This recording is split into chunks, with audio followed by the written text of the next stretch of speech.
At number 10, we have the time when the Flash accidentally kills Reverse Flash by breaking his neck. This incident takes place in the Flash number 79 when Reverse Flash seems to be back to mess with Barry Allen's life again.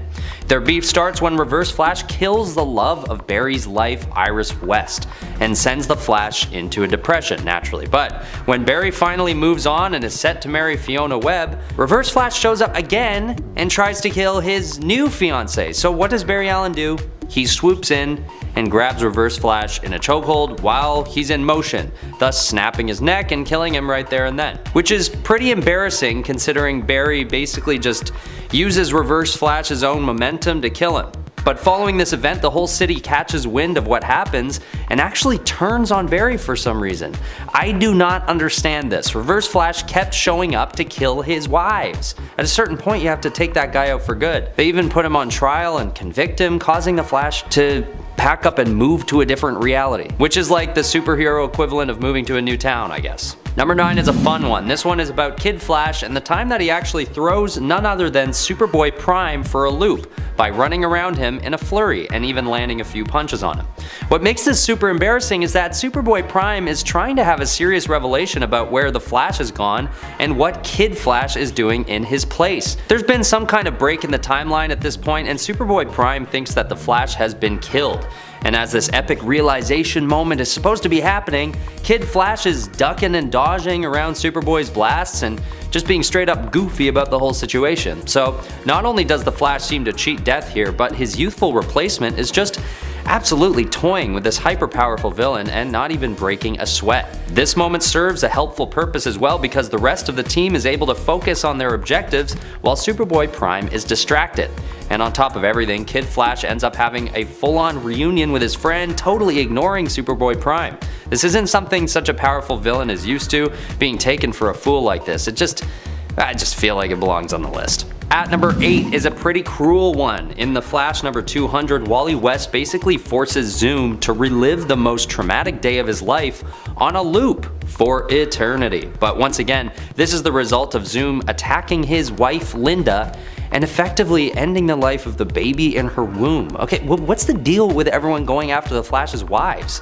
Honestly, this is a pretty hardcore punishment for Zoom and might even go further than embarrassment in its effect, but he sort of had it coming. I mean, if Wally wanted to, he could have probably just killed him once he caught him, but instead he decides he's gonna let the guy think about what he's done for the rest of eternity while living out the worst thing he's ever experienced. A villain like Zoom isn't used to facing punishment like this very often, but trying to take things as far as he did does have its consequences, even at the hands of an otherwise kind and forgiving superhero like the Flash. Don't mess with the fam, people, come on. He's the fastest dude in the cosmos. At number 7 is the time when, in the early days of the Flash, he basically gloats over the dead body of a villain he's just driven off the road. Something about the old-timey era of superheroes makes moments like this so much more bizarre because it seems like the writers haven't quite yet gotten the hang of the characters. Like, I don't think this is something the Flash would ever do again after this instance, but it's definitely a humiliating way to treat this enemy. In this scene here, this bad guy named Satan, totally unrelated to the fallen angel, goes flying off a cliff in a car and explodes in the wreckage on the ground below. And of course, the Flash is already there to watch it all go down.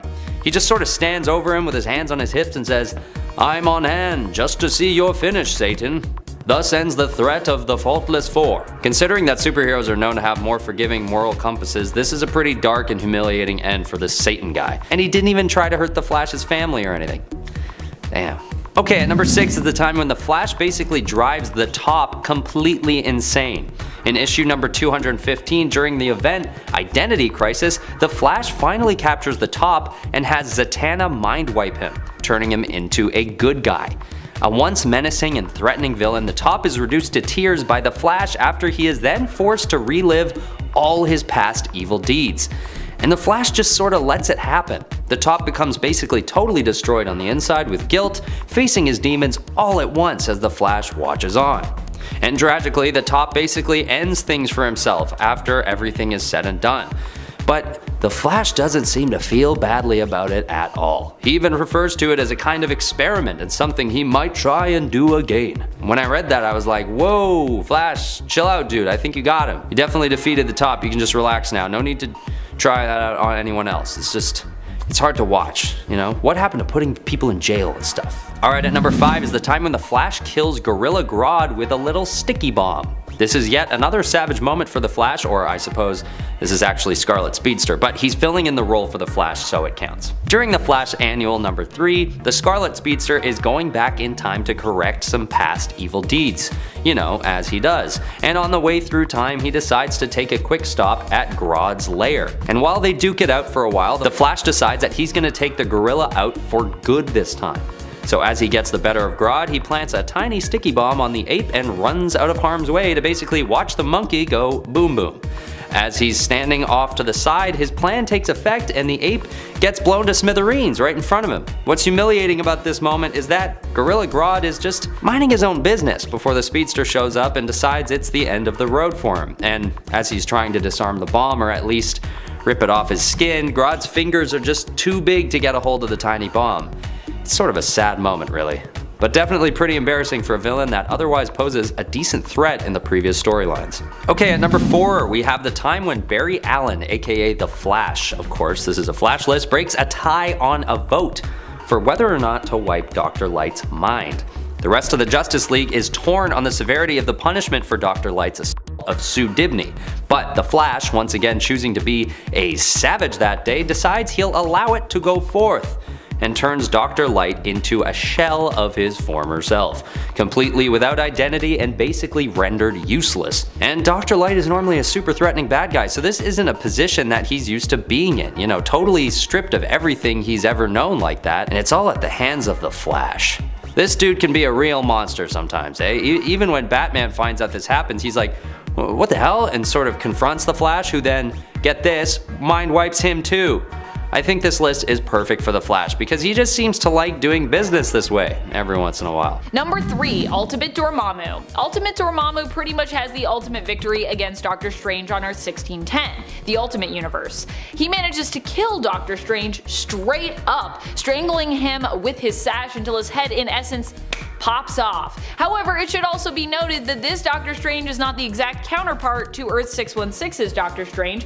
This is actually Stephen Strange Jr., Strange's son, his son with Clea no less. In the Ultimate Universe, Doctor Strange Sr. disappeared many years ago, vanishing without a trace, and no one knows what happened to him. Although Strange Jr. was raised normally on Earth without magic by his mother Clea, he eventually found his way back to it and would go on to become the new Sorcerer Supreme, following in both his father and his mother's more magical footsteps.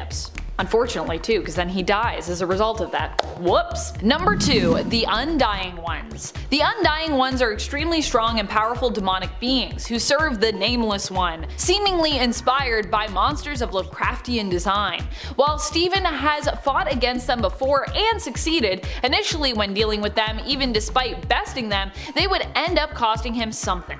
Either killing those he sought to protect, or just managing to succeed in whatever other devious mission they were up to, just as Doctor Strange arrived to stop them.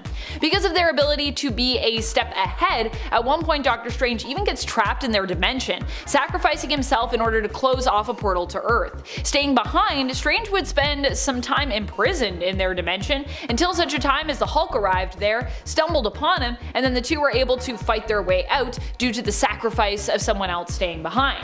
Strange became imprisoned in Submariner issue number 22 from the 1968 series. If you don't recognize Stephen here, this is because it was back in the day when he used to wear a mask in an attempt to hide his identity from his enemies. Yeah, that was a whole thing, and at one point to maintain that identity, he actually had his name like magically changed to Stephen Saunders. It's the whole time. Number 1, Strange Supreme.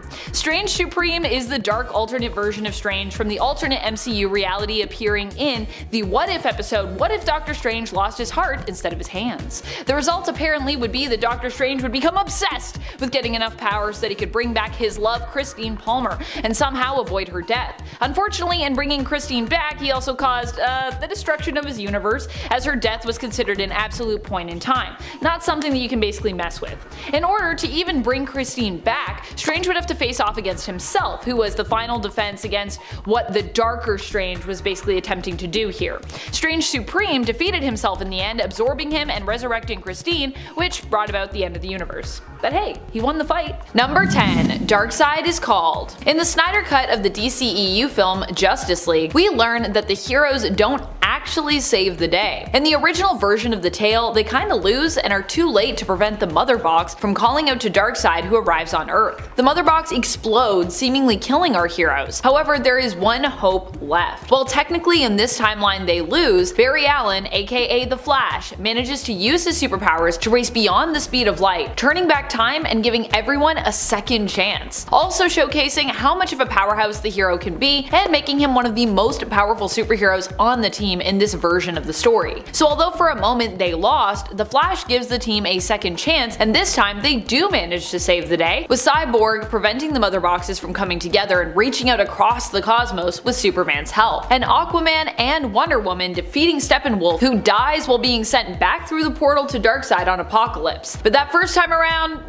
they all likely died. Number 9. Captain Britain vs. Iska. The Ten of Swords tournament, or the Otherworld tournament, was not what many expected, especially when it came to how poorly our friends over on Krakoa did. I mean, after all, they were supposed to be the heroes in this event, as they faced off against their villainous mutant brethren of Arakko, who were also under the influence of the Amenthi demons led by Annihilation. And it all started with Krakoa's ability to lose hard on that very first battle in this story. I don't know about you, but I was pretty shook after reading that first fight when I was reading this as it was all coming out. The fight went down between Captain Britain, Betsy Braddock, representing Krakoa, and Iska the Unbeaten, a champion of Arakko. The fight lasted 4 pages, and Betsy was swiftly and easily defeated by Iska, with both her sword and herself being shattered into pieces. And friends, before I move on to this next spot, if you are loving this list and you want to show some support for us over on another platform, head on over to Facebook where you can give us a like, a follow. We really appreciate it when you do, and we have lots of exclusive content coming your way over there, so yes. Number 8. A League of One. Superheroes don't always lose to supervillains in the comics. In the case of the JLA story A League of One, this time around the League is actually defeated by one of their own, Wonder Woman. However, Wonder Woman doesn't do this to actually cause them harm or kill them, but simply to get them out of the way. This is because the League is facing a dragon, and there's basically a prophecy surrounding that fight that it will cost the band of heroes their lives. Wonder Woman not only manages to defeat the League, even disposing of Superman, who she weakens and then sends on a mission to save the others who she's left in danger, but also does manage to sidestep her doomed fate.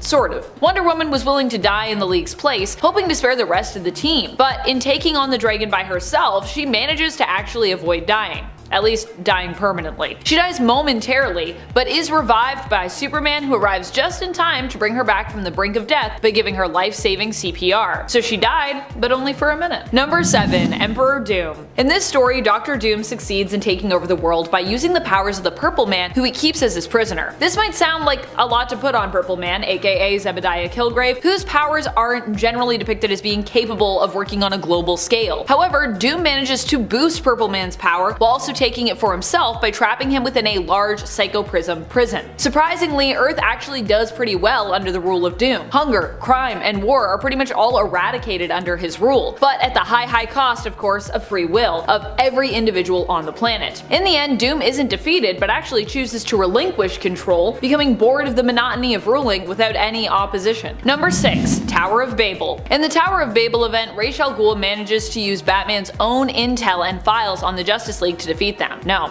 really. Batman, being the prepared and paranoid man that he is, basically is revealed to have kept files on each member of the Justice League, noting their weaknesses and also containing contingency plans for how to best defeat them should they ever turn to the side of evil. Ra's gains access to Batman's systems and is able to retrieve these detailed files and plans via his daughter Talia. He uses this information to take on and defeat all members of the Justice League, even managing to seemingly distract Batman by robbing the graves of his parents. In the end, the Justice League recover and win the day, but they are none too pleased with Batman, whose secret intel in essence almost single-handedly allowed Al Ghul to destroy the whole team. Number 5. Days of Future Past. In the Days of Future Past reality, Sentinels rule over North America. Here, many mutants are eliminated with only a few managing to survive, but still with many of them being kept in camps where they are worked until they die and are branded with an M tattoo on their face, so they will forever be recognized as a lowly mutant, unable to escape prosecution. Even many superheroes heroes have been killed in this reality of Earth 811 because they attempted to protect mutants and put a stop on the Sentinels' reign, which also made them targets. One of the main reasons why the Sentinels are successful in taking over in this story is because of the deaths of Senator Robert Kelly, Professor Charles Xavier, and Moira McTaggart, who were all killed by the Brotherhood of Evil Mutants. Number 4. Death of the Justice League. The Death of the Justice League has kicked off as of issue 75 of the current Justice League series, which started back in 2018, and wow, it is rough!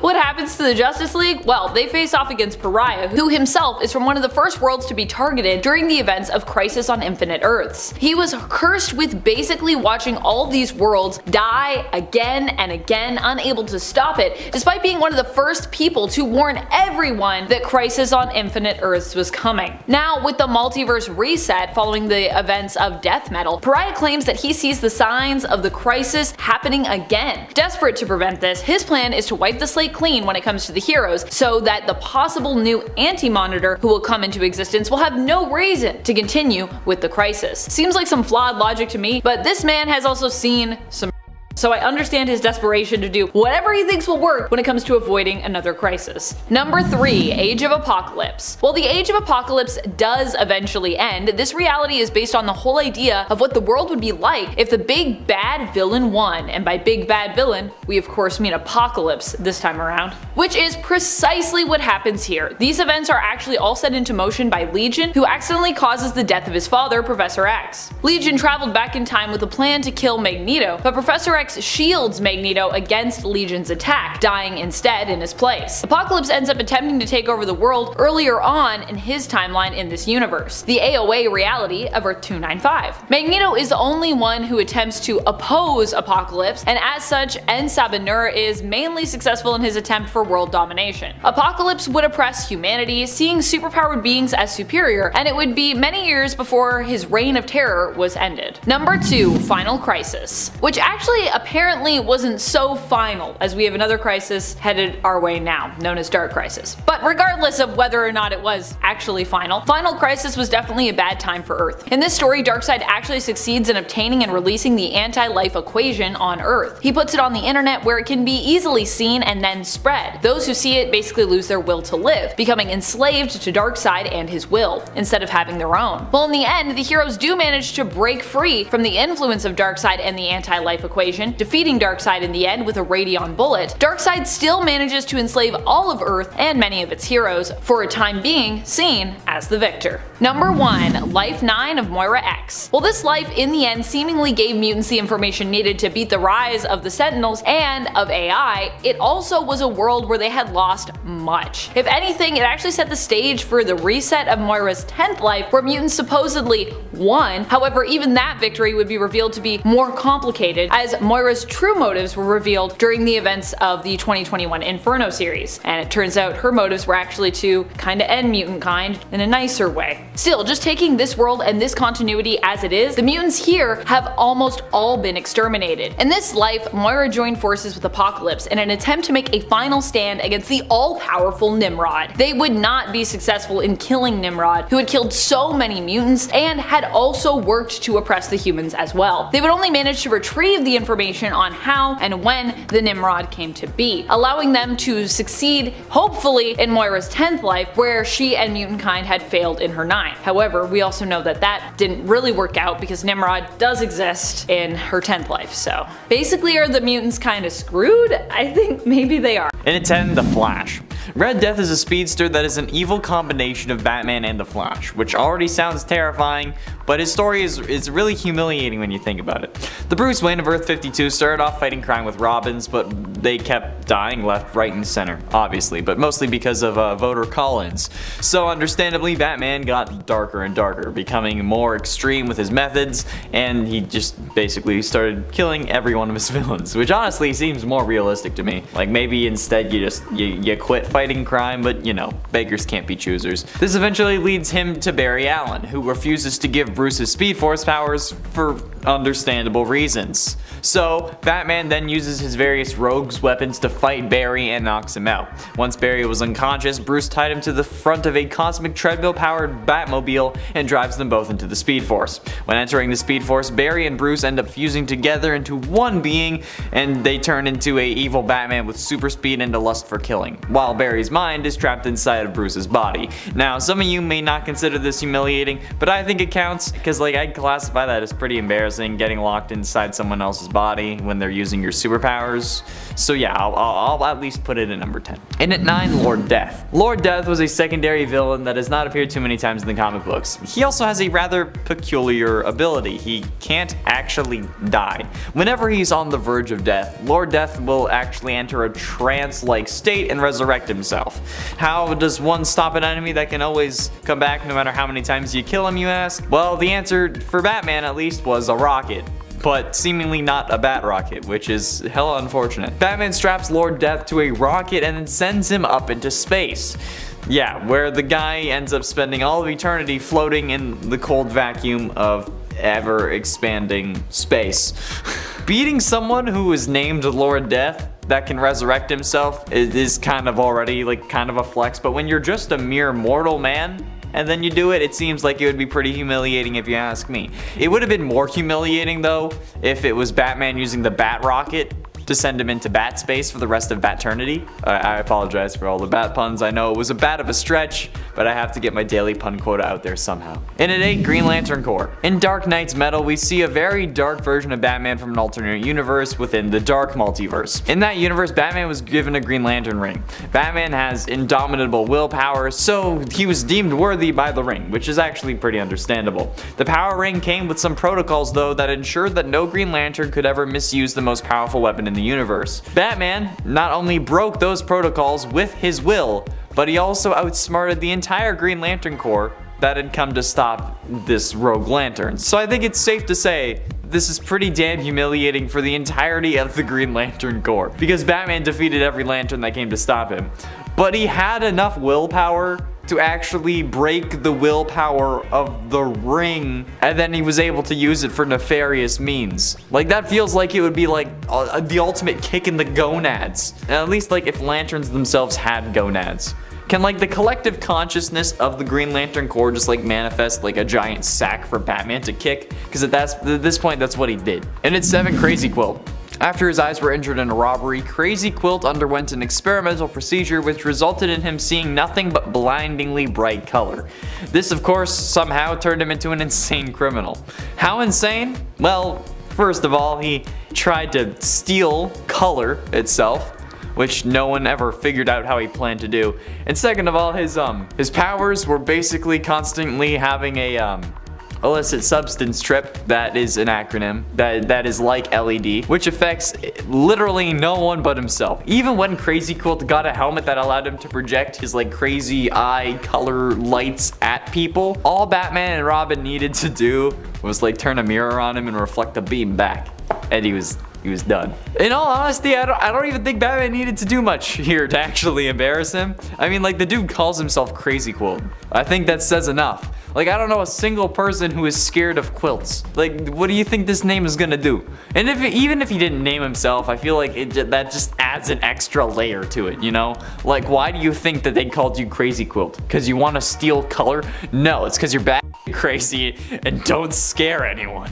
And at 6, the Gotham Mob. Batman's "You have eaten well" speech from year 1 may just be the most iconic moment in Batman history. It's the definitive Batman moment in the definitive Batman origin, as the Dark Knight formally announces his presence to the Gotham underworld with an entrance that the Kool-Aid Man would have been very proud of. After blowing up the dining room wall of a Gotham mansion where Carmine Falcone was hosting a get-together with the big criminals of the city, including GCPD Commissioner Loeb, the Dark Knight proceeds to deliver an all-timer of a monologue, vowing that from this moment on, none of you are safe, before extinguishing the last light in the room and leaving in hushed silence. Prior to this sequence, every single mobster and crook in that room thought themselves to be untouchable, but in one fell swoop, Batman eliminates any sense of security that they may have had and brings them crashing back down to Earth. It's one of the most iconic Batman moments of all time, incredibly intimidating, and considering how the whole mob was just bested by one man, pretty embarrassing. Halfway through into number 5, Condiment King. I think this is pretty obvious. I mean, like, Condiment King was meant to be an embarrassing villain. But the first meeting between him and Batman in Batman the Animated Series is absolutely amazing. The Condiment King first appeared in the episode Make 'Em Laugh, voiced by Stuart Pankin. He was whimsical and made many condiment-based puns. For example, the big bad bat guy, I knew you'd catch up to me sooner or later. How I relished this meeting. You, the dynamic Dark Knight versus me, the conceptual Condiment King. Come, Batman, let's see if you can cut the mustard. However, Batman wasn't down for games, since as Condiment King said cut the mustard, Batman just punches him in the gut. Much to Condiment King's surprise, he falls down and was like, you punched me! Like, yeah, of course he did. And then Batman proceeds to tell him point blank, look, Mustard Man, or whatever you call yourself, obviously you're new at this, so I'll go easy on you as long as you give back the loot and promise never to try this again. To which the Sultan of Sauces, he slips on ketchup and falls off the balcony he was standing on, grabbing onto a neon sign to save his life. So yeah, definitely deserving of this list. In at 4, the Riddler.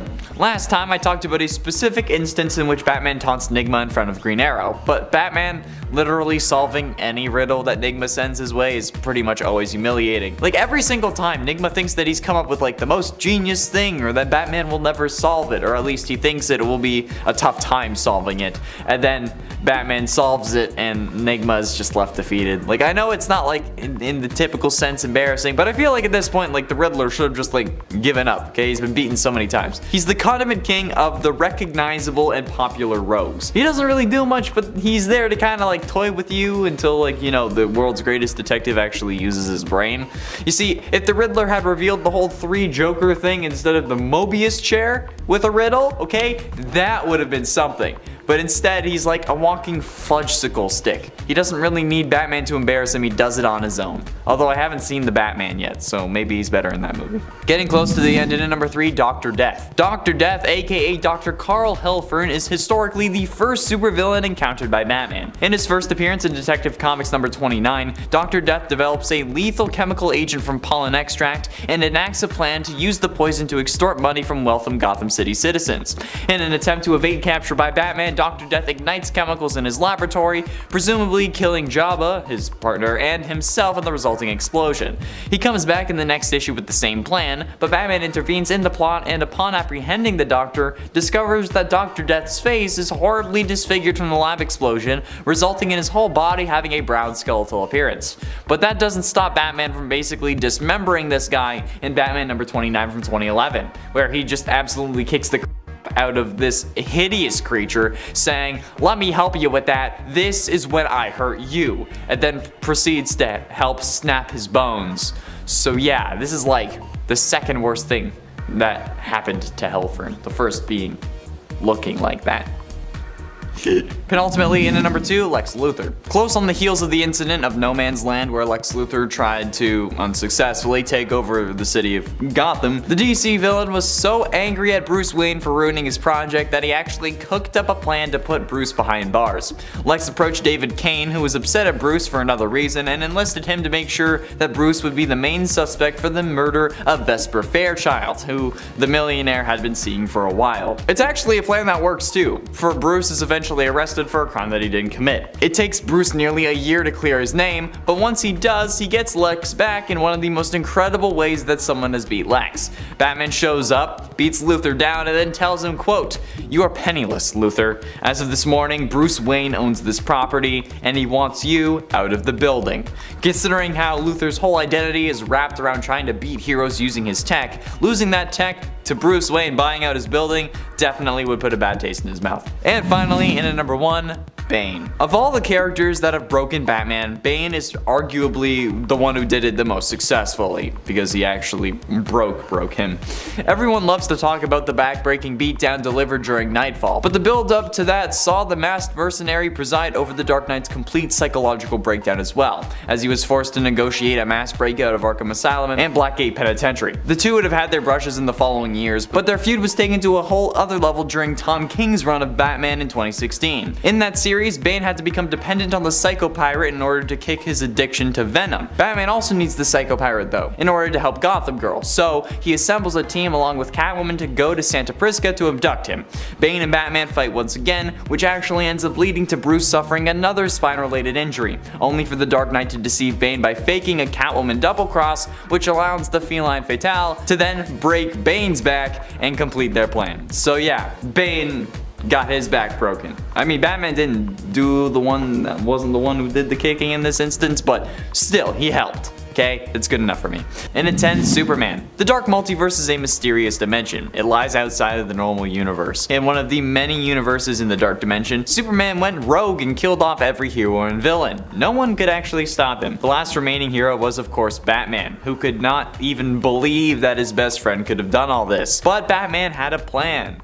Fail-safe. Surprise. He had studied Doomsday's body and created a virus that could turn himself into a version. Batman then became Doomsday, killed Superman, and then decided to spread this virus all over the earth, turning everyone into a form of Doomsday, which not only humiliates Superman, but also kind of embarrassed Batman himself. I mean, like, he probably went nuts because of the whole, like, he was part Doomsday thing, but still. And at 9, Kalibak. Batman had gone toe-to-toe with the New Gods on 2 occasions prior to the New 52, in Comic Odyssey and Final Crisis respectively, but this time he came with a vengeance. In the wake of Damian Wayne's death in the finale of Batman Inc., Bruce happens upon Ra's al Ghul's attempt to resurrect his son in a Lazarus pit, along with his former lover Talia. He prevents the head of the demon from bringing them back to life, as they would emerge as Raz's servants. But before they can actually, like, stop Damian's body from being resurrected, his body gets snatched, and his dead son is ripped from Batman's grasp. And then, this guy heads back to Apokolips. This leads Batman to deploy the Hellbat armor and venture all the way to Apokolips to retrieve his son, and in the process ends up fighting Darkseid and Kalibak, the Lord of Apocalypse's faithful son. And at 8, White Martians. Grant Morrison's Justice League run features the world falling under attack from the villainous White Martians, and it's up to the Justice League, obviously, to stop them. Also, like in the cartoons version of this story, the decisive blow is finally dealt by Batman, who is so badly underestimated by the White Martians because he lacks the superpowers of his fellow teammates. The White Martians managed to capture all of the Justice League and assumed that Batman was killed when they shot down the Batwing. However, the Dark Knight had survived the wreckage because of his plot armor and deduced that they were just as susceptible to fire as Martian Manhunter, due to the fact that they didn't come near his burning plane. Batman swoops in, sets everything on fire like a pointy-eared Human Torch, and saves his teammates. Another lesson in why you should never underestimate him, which reminds me of when, like, Oliver Queen shot all the Dominators with their own gun in the Invasion crossover on the CW after escaping Dreamworld,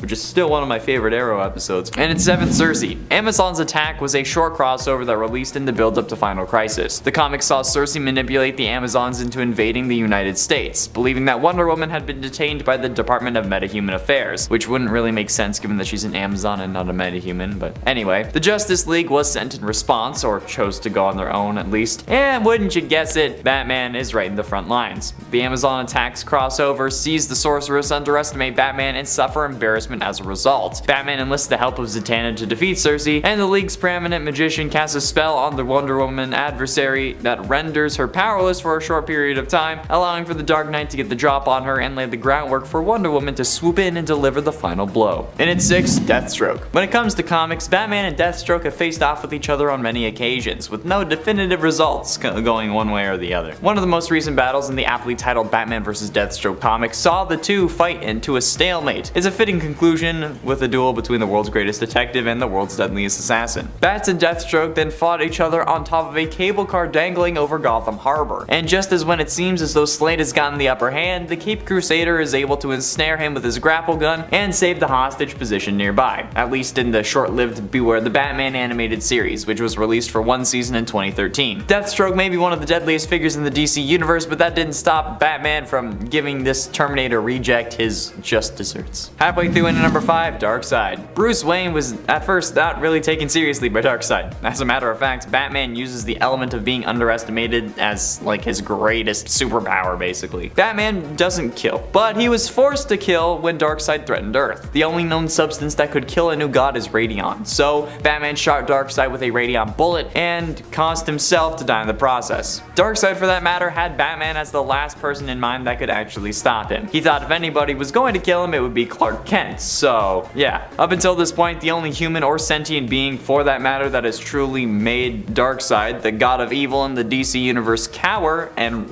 run away is Batman. In it for Reverse Flash. A pride point for basically all speedsters, especially evil speedsters, is how fast they can move, how they're faster than a speeding bullet, and how they're basically impossible to hit. So imagine our surprise when Reverse Flash ends up getting popped in the head by none other than Thomas Wayne in the Flashpoint timeline, so that Barry Allen could access enough Speed Force to save the world and bring his son back. And while this apparently killed Thawne, that was far from it. Thawne actually started vibrating as fast as he could to slow the destruction of his brain. This actually gave Thawne more time to try and avoid death, or to try and find a way to do so, and gave him the ability to hold quite the grudge. Humiliated by getting killed by Batman of all people, Thawne sets out to be even worse than usual, even ripping up the letter that Thomas Wayne gave to Barry to give to Bruce, the only contact that Bruce has had with his parents since they died. The only contact with a living version, which is absolutely brutal. Batman was like ugly crying, and ooh, it was not pretty. Getting close to the end into number 3, The Riddler. Batman Universe is an absolute gem of a comic.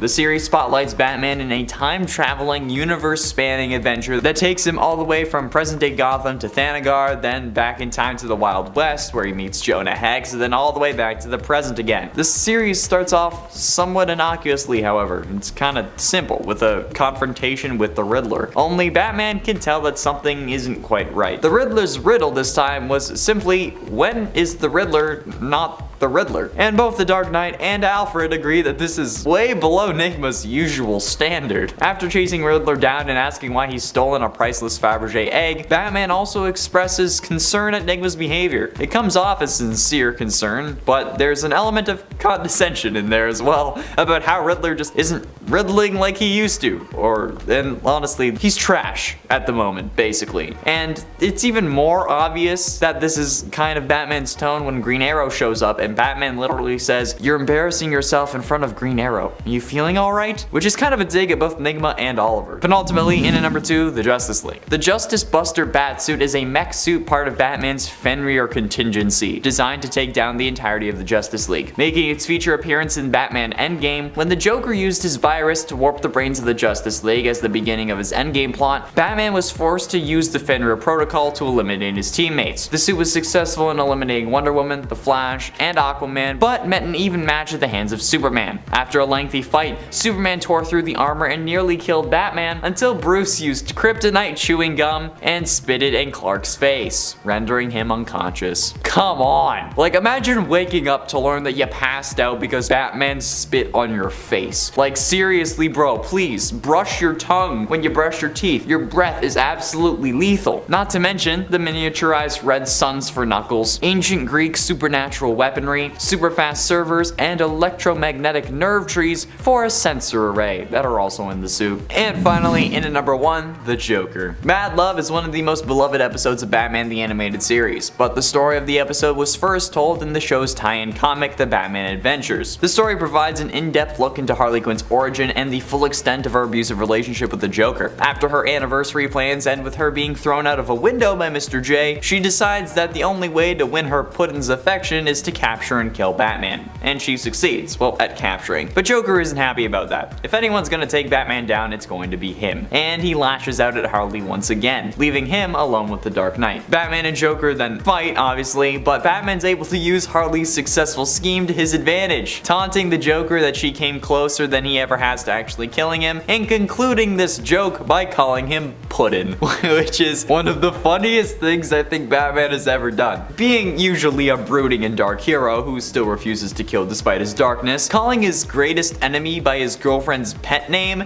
is one of the best moments for Batman ever. At number 10, it is the time when Iron Man almost kills a non-Cyttorak powered Juggernaut. In this exchange, Juggernaut is on a tear, and Thor, Ghost, Luke Cage, and Iron Man appear to try and put a stop to him. Iron Man warns Juggernaut with total confidence to stand down because the numbers are against him. Juggernaut then basically hits L2 and activates his taunt saying, "Then it's almost even." Should not have said that. So instead of humoring any more of this back and forth, Iron Man promptly follows through with his threat and blasts Juggernaut, almost killing it. The blast he hits him with is a sonic beam that he's used before to put down a whole regiment. The attack injures Juggernaut so badly that he's basically like steaming and bleeding from every orifice on his face. It's so bad that Luke Cage has to stop Iron Man before he kills the Juggernaut there and then. And it's pretty clear that Juggernaut had no idea that Iron Man would dominate the battle this much. And it becomes one of the many moments where Iron Man is able to come through and show everyone that he's not only one of the most powerful in the room, but that he's also willing to follow through. Okay, at number 9, we have the time when Iron Man is called to free hostages from an enclosure made of adamantium and vibranium, two of the strongest materials in the known universe. Remember, adamantium is the metal that reinforces Wolverine's skeleton and what his claws are made of, and vibranium is what Black Panther's weapons are made of, which can absorb and amplify sonic energy. So when Cardiac traps his hostages in a massive enclosure made of these materials, he clearly doesn't believe that there's any chance anyone could thwart his plans. But when Iron Man arrives on scene, he promptly backs himself up and basically turns his body into a human missile, rocketing towards the enclosure and busting a huge hole in it with his fist. This allows oxygen to enter the chamber, giving the team much more time to eventually save the hostages entirely. He does break his arm and a few ribs, but once again, he takes a villain's confidence and absolutely shatters it with his supreme power and iron will. At number 8, we have an event that is counted widely as one of Iron Man's most powerful feats. Mandarin and Iron Man find themselves facing off against a common enemy, an army of dragons led by Fin Fang Foom and Chen Su. And the dragons seem to be winning. After some pretty close calls, Iron Man and Mandarin seem to be at a stalemate, realizing that the dragons are just not letting up. At this very moment, Chen Su morphs back into dragon form and makes a final appeal to Mandarin for the rings, citing their power and how he is ill-equipped to control them himself. Iron Man realizes that this may be true, but that he is much more than a man, so he could himself unleash the true power of the rings, and he does. He grabs Mandarin's hands and unleashes an enormous explosion that levels a few mountain ranges as well as Fin Fang Foom and Chen Su in one go. This is another moment where a major enemy underestimates Iron Man's superhuman abilities and pays the price for it. At number 7, we have the time when Iron Man escapes the black hole created when Godkiller self-destructs. What's embarrassing about this event is that Godkiller's intentions are to take Iron Man with it in the blast created by its own self-destruction, and it's very sure that it'll accomplish this task considering Iron Man is aboard it. Godkiller is basically a giant suit of armor and Iron Man is in it. That's strangely hard to explain, but I think you know what I mean. And I don't blame Godkiller for having high expectations for this final feat, considering the black hole it ends up creating is the size of Earth, meaning that it would have 24 times the mass of the sun. So that means that the only thing Godkiller miscalculates, much like everyone else on this list, is Iron Man's strength, speed, and durability. And yeah, Iron Man comes flying out of the black hole, escaping the close call with his life completely intact. And that means that Godkiller obliterates himself basically for nothing, allowing Iron Man to escape to safety, despite the pull of 24 suns on his back. Godkiller gets absolutely owned here, but at least he's not alone. He's got the other 9 villains on this list to talk it out with. At number 6 is the time when Iron Man unhinges a plan set by the Raxon Corporation when they detonate a deposit of vibranium to try and destroy a fleet of battleships. Basically going back, it starts with a battle between Iron Man and Namor, which is interrupted by the realization that Raxon is trying to gain control of a whole island due to a deposit of the highly valuable metal vibranium mentioned earlier. When a group of battleships close in to prevent this from taking place, the corrupt corporation decides to detonate the vibranium so that no one can have it. and it seems to be part of the plan to destroy these battleships in the process. But what does Iron Man do? He decides he wants to control the narrative and physically tows the 5 battleships away from the explosion. This makes it so Raxxon just destroys the vibranium for no reason. And Iron Man does this with one of his old armors too. He can't help but show everyone that he has the strength to change everyone's plan at any given time and leave them in the dust wondering what happened.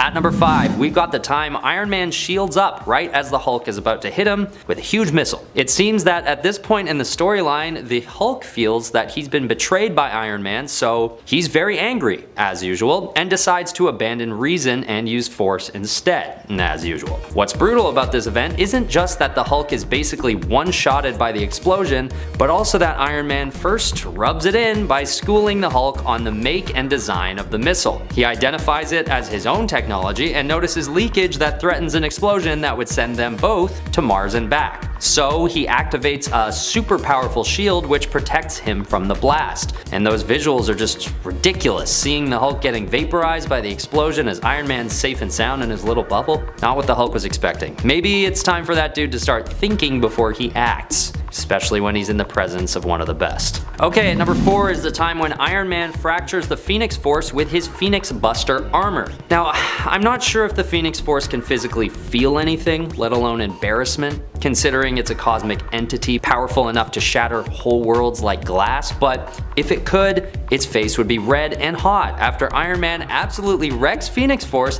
forcing it to split up into 5 pieces. And the Phoenix Force isn't the only one who should be feeling the burn from this huge win by Iron Man. Thor even fails to take down Phoenix Force with his hammer right before Tony succeeds at it. So Iron Man is just showing everyone up in this event. And this is a huge event that had been building up for a while. Phoenix Force had been posing a huge threat to the X-Men and the Avengers in this storyline. So Iron Man just showing up and blowing it up into a bunch of pieces is pretty humiliating for such a powerful being. I just like to picture Phoenix Force getting all geared up about taking out all these superheroes and then their plans having to change entirely after a little human in his own little armor appears to stop them in their tracks. It's just, yikes, wrecked. Which brings us to number 3, when Iron Man totally humiliates this fleet of guys wearing power suits that they think could combat his own. With their suits having the same firepower as some small countries, they expect there's no way Tony Stark could match up against them. In fact, Tony is even wearing his classic armor, which isn't quite as powerful as his updated suit, so they even have a better chance than usual to even the score. And still, they're made to look like fools as Iron Man easily evades their heat-seeking missiles and diverts them to actually backfire and destroy the armored assailants themselves.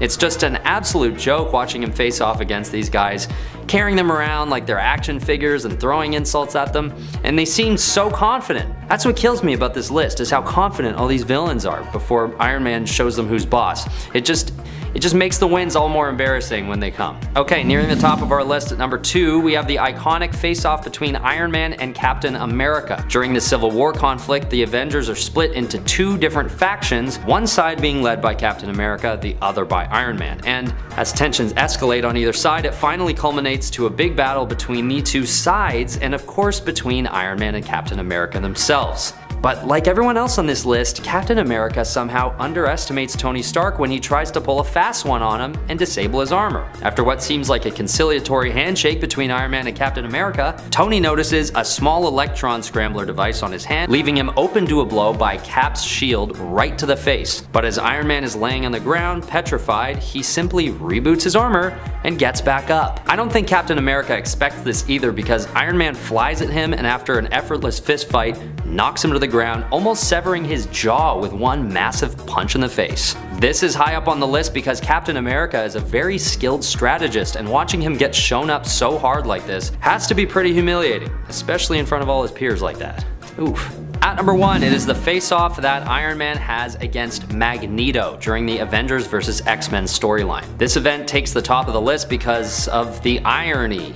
Get it? Iron-y? The irony of this particular face-off, given that Magneto manipulates metal and Iron Man is made of it. Fans had been anticipating this face-off for some time, so when it came, everyone expected Magneto to take the W. And that includes Magneto himself. But in classic ingenious Iron Man fashion, Tony Stark shows up to the fight with a special non-metal armor made out of nanotubes, stealing this huge advantage from Magneto. But that's not where it ends. Iron Man then harnesses the power of Jupiter's magnetic field to power up his armor and take down the magnetic supervillain. And while Magneto is coming back for one final attempt, he's distracted by Phoenix Force, giving Iron Man the chance to knock him out properly this time. This is a huge embarrassment for Magneto since he's the obvious choice for this battle. It might take some time to recover from that one, and I'm not just talking about his physical wounds. Number 10. First appearance, first defeat. During his very first appearance, Vulture ended up being defeated. He first appeared in The Amazing Spider-Man issue number 2, and ended that first story he appeared in during the first half of the comic, of course, in prison. Vulture here manages to catch Spider-Man unawares the first time they meet, and even kinda captures him. However, Spider-Man escapes and later outsmarts Vulture, realizing that he relies on his wing gadgetry to soar and really has no powers of his own and is just kind of an old guy. Spider-Man creates a device which disables Vulture's wings. Next time the two encounter one another, he uses it during the fight and handily defeats Vulture just like that, clipping the old man's wings and leaving that bird to be caged. Sorry, Adrian. Number 9. Spotter needed. When it comes to Miles Morales' first trip out as Spider-Man, it was embarrassing for both Miles and the first villain he encountered on patrol, Kangaroo. Miles was wearing a Spider-Man costume after Spider-Man, aka Peter Parker, had died, and a lot of onlookers felt that this costume was in bad taste because of this.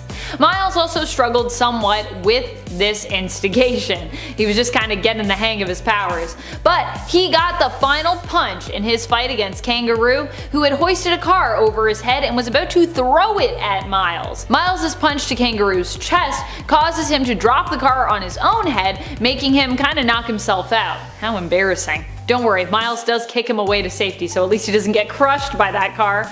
You should always be careful when lifting heavy objects. Case in point. And friends, before we move on to this next spot, if you love when villains get embarrassed, be sure to let us know by giving this video a thumbs up. Number 8. Inferior Superior. One of the most embarrassing defeats for Otto Octavius around has to be when Spider-Man's heroism and Otto's kinda lack thereof made him realize that despite being called Superior Spider-Man, Otto, who was in Peter Parker's body at the time, was not actually capable of saving the day here. He needed Peter's help. This caused Otto to relinquish the body he stole back to Peter Parker, who still had a remaining consciousness left within it. Surrendering, Otto would later show back up in a clone of Peter's body, but would eventually go back to being the regular old Doc Ock in the end. Stick to what you're best at, maybe, is the moral here. Although I won't lie, I did enjoy watching Superior Spider-Man thwip around the city, beating baddies in Spider-Man's place. There were some things he was pretty good at, but this just wasn't one of them. It was a neat time in the comics. Number 7. Rejected. We've seen this tactic used a few times to beat Venom. Initially, Spider-Man was the one whom the Venom symbiote wanted the most. Spider-Man was initially depicted as the first host and has been the symbiote's first host in a few different versions of the tale. Although in the comics, Venom now has like a whole back history like before Spider-Man, so yeah.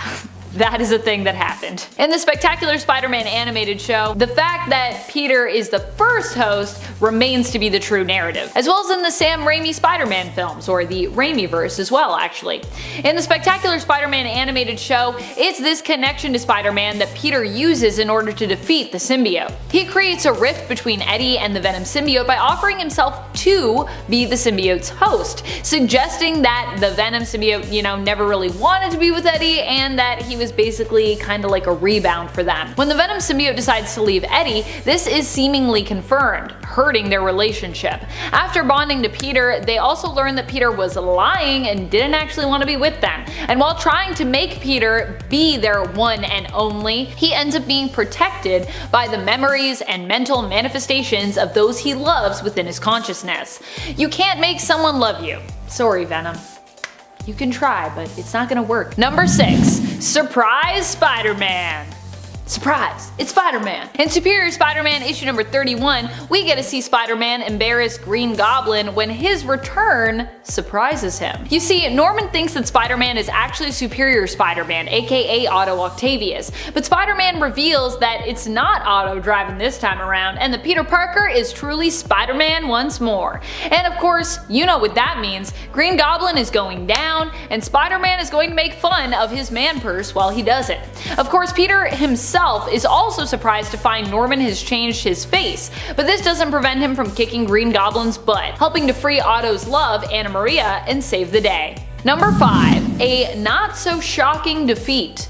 Of course, Shocker is generally considered to be a B or even C-list Spider-Man villain, and as a result he gets made fun of a lot in the comics normally. But it's somehow even more embarrassing in the Ultimate Universe. In issue number 8 of Ultimate Spider-Man, the issue opens with Spider-Man taking on Shocker and making embarrassingly quick work of him, asking who exactly he's supposed to be, the Vibrator? Because yeah, the shock he's emitting is pretty weak. The other hilarious point here is that Spider-Man then turns the shock back on the Shocker, jamming his guns and basically causing him to shock himself. Ouch. Number 4. Watch your step. This embarrassing defeat comes to us from the pages of issue 230 of the Amazing Spider-Man comic. In this two-part story, Spider-Man took on the unstoppable power of the Juggernaut. While physically Peter struggled, Spider-Man eventually figured out a way to put a stop to Juggernaut without having to try and match his strength. Instead, he jumped on his head and he covered his eyes.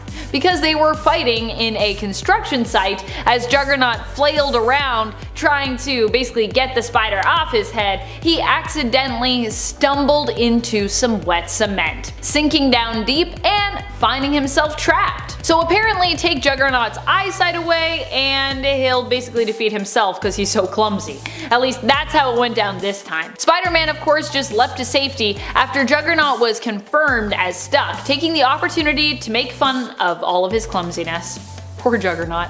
Stumblefoot, I think that's what he calls him. You Stumblefoot. Number 3. Back in Black. During the events of the Back in Black storyline, Peter dons his old black costume while trying to hunt down the person responsible for shooting Aunt May. He ends up discovering that Kingpin was behind the hit.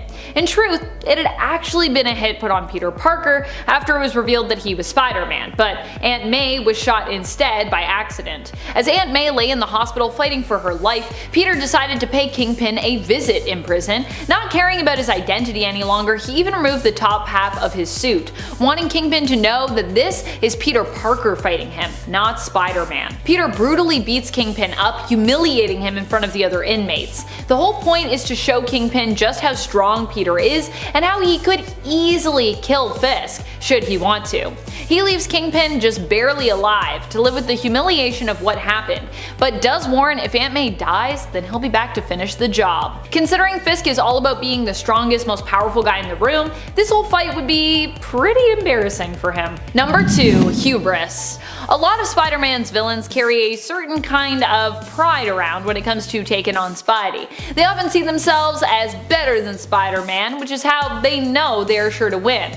They also often see themselves as better than each other as well. And yet, often they don't end up winning. One of the most embarrassing and smartest defeats occurred when one of Spider-Man's most iconic villains had his ego used against him. Yep, we're talking about Norman Osborn. At this point in time, Norman was actually also bonded to the Carnage symbiote, turning him into the villain that we would refer to as Red Goblin. While together, these two seemed pretty unstoppable, armed with both the Goblin serum powers and Carnage's power set. Spider-Man managed to defeat Osborn by getting him to ditch the symbiote. Got in his head. And all it took was taunting Norman to do this, implying that a victory while bonded to the Carnage symbiote would be more a victory for the symbiote than Norman himself, and implying that Osborn couldn't beat Spider-Man alone. This prompted Norman to ditch Carnage, which of course resulted in him being defeated by Spider-Man and company. But really, Spider-Man. Number 1. Defeated by laughter.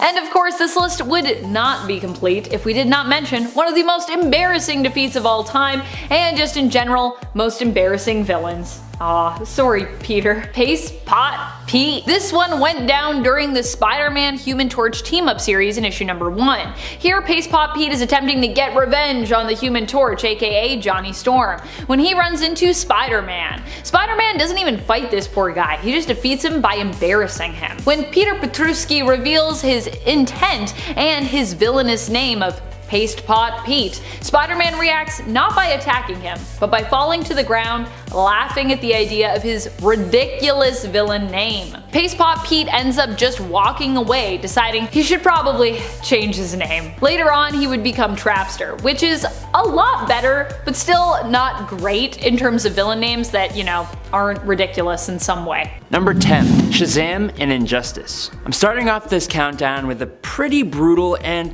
pretty much upsetting Superman win, but it's nonetheless an incredibly quick and easy win by Superman that shows how he can wildly outmatch members of even the Justice League. In the Injustice games, Superman is the tyrant ruler of the Earth. Most of the other heroes have either joined him or joined Batman as part of an effort to thwart Superman and bring him down. One of the heroes who remained on Superman's side was actually Billy Batson, Shazam. This is kind of surprising to mostly everyone, but seeing that Billy Batson is only a kid, it starts to make a little bit more sense. It also makes it very, very, very, very brutal when Superman kills Shazam for turning on Superman and mentioning the dead Lois Lane. Superman kills him extremely quickly, using his frost breath to freeze Shazam's mouth shut, stopping him from using his signature phrase, and then melting his brain through his eyes with his heat vision.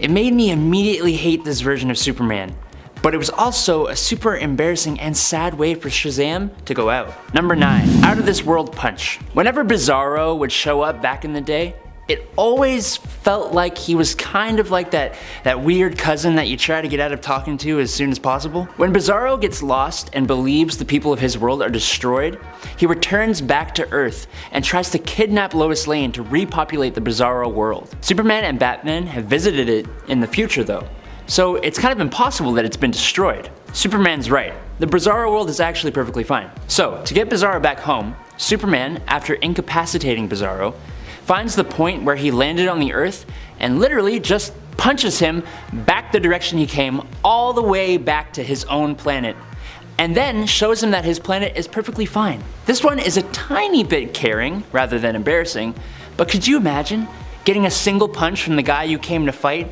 that just sends you across the universe back to your homeworld, when he could have just dragged you there too?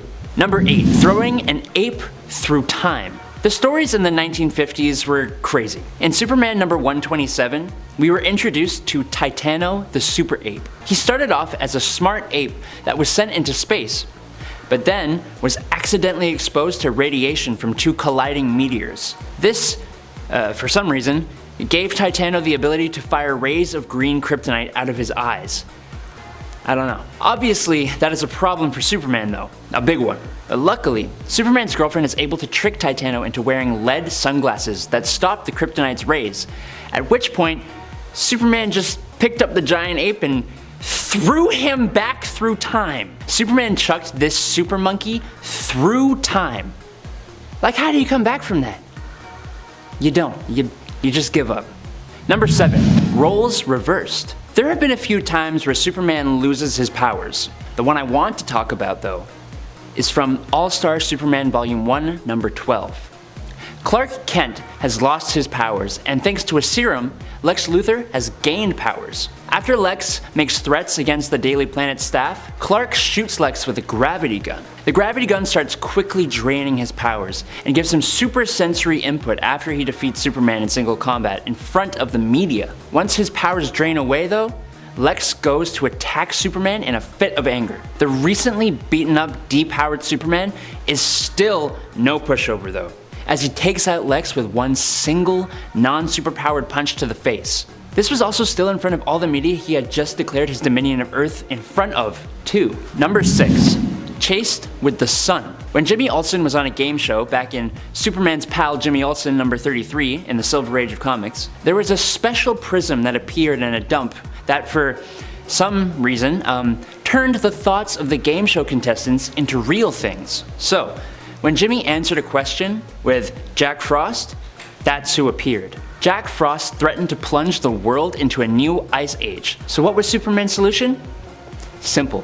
Just go and move the sun closer to the Earth. Not only was this a ridiculous feat, But it was incredibly embarrassing looking for Jack Frost, who basically had to run away from Superman chasing him with the sun. Once Jack Frost had retreated into a deep, dark, cold cave under the Earth, Superman put the sun back where he got it so it didn't destroy the Earth. He did all this as nonchalantly as moving some furniture. Number 5. All shook up. After his infamous death at the hands of Doomsday, and his not exactly surprising return, Superman faces off against the cyborg version of himself, Hank Henshaw, that took over the role of Superman in his place. The cyborg was actually tarnishing the name of Superman. Hank ruined Supes' memorial, and more importantly, he had just blown up Coast City, killing millions. When Superman actually returns from the dead, he doesn't have his powers back just yet. So the conflict actually lasts a little while. But once Superman gets his powers back, you best believe he beats the sucker. In one page, no less, by punching him through the chest and then using his super speed to shake him so fast that he falls apart. Superman shook this guy to death. Number 4. The Super Showdown. In Superman number 153, a group of Kryptonian criminals who were banished to the Phantom Zone come to the small western town of Drywood Gulch. The criminals dress as cowboys to hide their identity until our boy Superman arrives on the scene. The criminals had created Phantom Zone powered pistols that are capable of banishing whoever is shot into the Phantom Zone. And they give one to Superman, challenging him to a duel, since we're in a western town. How on earth though will Superman outdraw 8 super beings? Great Caesar's ghost! He melted all their ray guns moments before they drew. Yes, he cheated, but they challenged Earth's most powerful defender to a gunfight. He ain't got time for that. Number 3, and this is what I can do. This one will make you cry, so be warned. In issue number 76 of Superman/Batman, Dick Grayson has taken up his father, Bruce Wayne's, role as Batman after his apparent death fighting against Darkseid. Now of course, we'd later learn that Batman didn't actually die, but at the time everyone thought he was dead. After losing his own father, Superman, aka Clark Kent, confronts Dick and tells him he has to take the Batsuit off and give it up. Let Batman go. However, Dick pushes back, telling Clark that he knows he's hurting and he knows that they both miss their fathers, but that being Batman is something that he simply has to do. I know you lost your father and you're angry. You can do anything in the world. Can't bring them back. I lost my father too, and this is what I can do. Ugh. Number 2. Which stage of grieving is this? 2004's Astonishing X-Men issue number 1 is full of moments where the X-Men get in each other's faces, including maybe the greatest one, which actually stands out as one of the biggest feud moments ever in all of X-Men history besides, when Wolverine calls out Cyclops for being with Emma Frost so soon after Jean Grey's death. One of her deaths. Anyways, Wolverine, who is also a member of the staff at the school but was absent from the first day of orientation, makes his first appearance perched on the end of Emma and Scott's bed the morning after. He wakes them up by asking, "So tell me, which stage of grieving is this? Denial?" Which of course prompts Psyche to optic blast him out the window. Talk about a start to the school year. Also, I love how the staff have like more drama than the students. Number 1. I have nothing to say.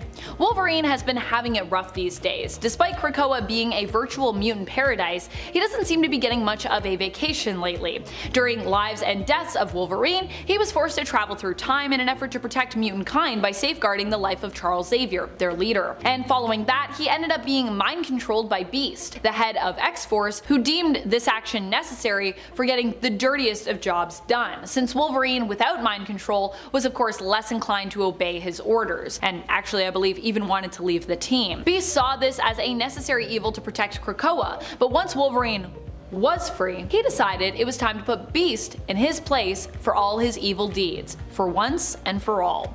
And honestly, if any hero deserves it lately, it is Hank. He's been traveling farther and farther down a dark path since even before the days of Krakoa. Finally, his treachery came to an end, at least it did for now, after Wolverine took his life in issue number 30 of his own series, with Beast's last words being, "I have nothing to say." Kicking off the list at number 10, the Ringmaster. Issue 3 of the Incredible Hulk back in Volume 1, we see the Hulk take on the Ringmaster. Will the mighty Hulk be a match for the Ringmaster? Well, apparently, yeah. He takes on a whole circus of crime who, might I add, do not have any superpowers, but right off the bat, the Human Cannonball gets the Hulk quite good. The Human Cannonball, just a regular guy with a makeshift hammer. This dude's spine would fold on impact if he cannonballed into the Incredible Hulk. So already Already I'm upset. And then it gets worse. A regular guy with a fireman's hose blasts the Hulk, and then he goes down, this time for good. I mean, I know the Hulk's mind was being toyed with here a bit, but the fact that a crime circus was able to best him in the first place, not okay. Not okay. Number 9, Doc Ock. In Eric Larson's 1992 Spider-Man run, issue 19 titled Revenge of the Sinister Six showed us a more powerful version of Doc Ock because he had new fancier arms. In fact, the whole crew had the jump on Peter at this point. He was for sure in need of backup. And right on cue, the Hulk smashes through the floor, just sending wood chips all over the damn place. Already such a mess. And he's coming in hot too. The Hulk says knock knock when he busts out of the floor. That is so badass. First he flicks Shocker out of the way, gives him the finger, literally, and then he tosses Mysterio back to sleep. And then when he goes to handle Doc Ock, he's caught off guard from his unbreakable arms with limitless power. Doc Ock had the upper hand, or 4 upper hands, I guess, in this case. And before we continue on with this list, if you want to go ahead and give this video a thumbs up, that would be awesome. No sweat, but it does help us out quite a bit. I'm not going to waste any more time. Thank you so much. For the best. Back to this list. Number 8, the Hulk Killer. With a name like that, you already know how this one's going to end. Created by Sam Stearns, the leader, Hulk Killer first appeared in Tales to Astonish, issue 86. Some detectives are going through the leader's notes. They're finding out that he's created these humanoids, but the Hulk destroyed them all but one. This humanoid was built specifically to take down the Hulk, so the cops call in General Ross. They figure this ought to be an asset in some way, shape, or form for the government, but if only they could bring it to life, because, you know, what would possibly go wrong? So they bring him to life, and it all goes wrong. He just leaves, he walks right out of the building, not even fazed one bit by the bullets, of course. Then the Hulk arrives, they battle it out, and they break their surroundings, but Hulk Killer just simply absorbs all these hits. Next, Hulk Killer beats Hulk so hard, he reverts back into his banner form. It's embarrassing. Number 7, Juggernaut. Kane Marco has been one of Marvel's biggest and baddest since his first appearance in X-Men issue 12. Once Marco came into contact with a gem, he then obtained the power of the Crimson Bands of Cyttorak, becoming a human Juggernaut.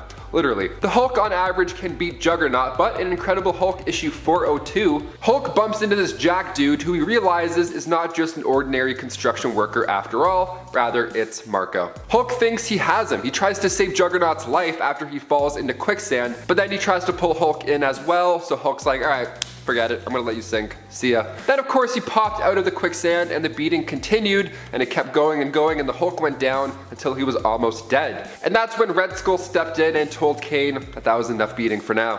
Number 6, Zax. Making its first appearance in the Incredible Hulk issue 166, the Thing from the Dynamo was originally the result of an accident that happened at Edison Nuclear Power Plant. When a group of criminals tried to power off New York City, it went south, you know, the toughest gang in town, shutting down the power during Game of Thrones. That's truly, truly awful. Keep it up, guys. So guns started blazing and it caused this massive chain reaction in the atomic reactor, and then this living energy then absorbed them, and then soon took a humanoid form with a villain voice as well, of course. Zax absorbs the electricity from its victims' minds as well, so it gains their thoughts. Hawkeye comes in with a convenient foam arrow. In fact, Hawkeye's aim saved the day here, but they don't give him credit. They actually give the Hulk the credit, which is pretty rough. But don't worry, Hulk got what was coming from Zax when General Ross merged with the living energy and then beat down Hulk and Rick Jones. Ross was actually about to finish the pair off, but Zax's personality came back and then he flew off. That was a close call, Banner. A little too close. Number 5, Brian Banner. The father of Bruce Banner was honestly a pretty horrible guy.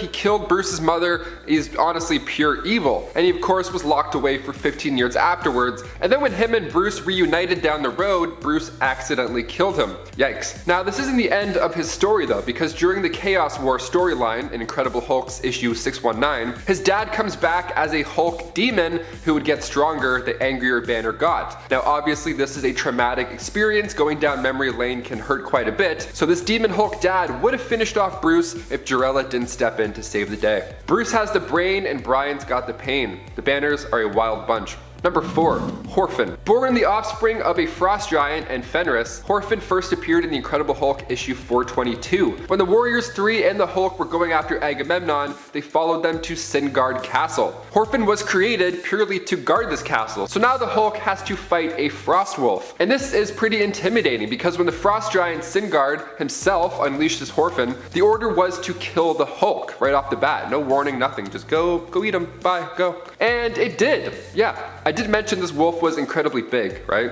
What a snack. Number 3, Pit. Image Comics introduced Pit in Youngblood issue 4. It was their version of the Hulk. He's an alien-human hybrid created by the Creed as a literal death machine. So 5 years later, Marvel gave the fans the ultimate battle and released Hulk Pit Reality Check. This was just 50 pages of punching and smashing and kicking. It's exactly what you would expect and want. But Pit remained on top for the most part of this fight, and you gotta include Image Comics whenever we can, because Pit is a treat. He's also drooling and jacked. He's just a nightmare. I would never want to deal with him. Number 2, Thanos. This is the only movie reference in this list, but I do have to include it. The time Thanos punched the Hulk in the neck so hard that the beast straight up retired. Avengers Infinity War, directed by the lovely Russo brothers, before the title card even pops up in the movie, before it's like, bam, Avengers, the Incredible Hulk is gone. You don't see him anymore. He pops out and tries to get the upper hand on Thanos, and without even using the Power Stone, Thanos rock and boppers his neck. Now, we don't see the Hulk after this for 5 whole years.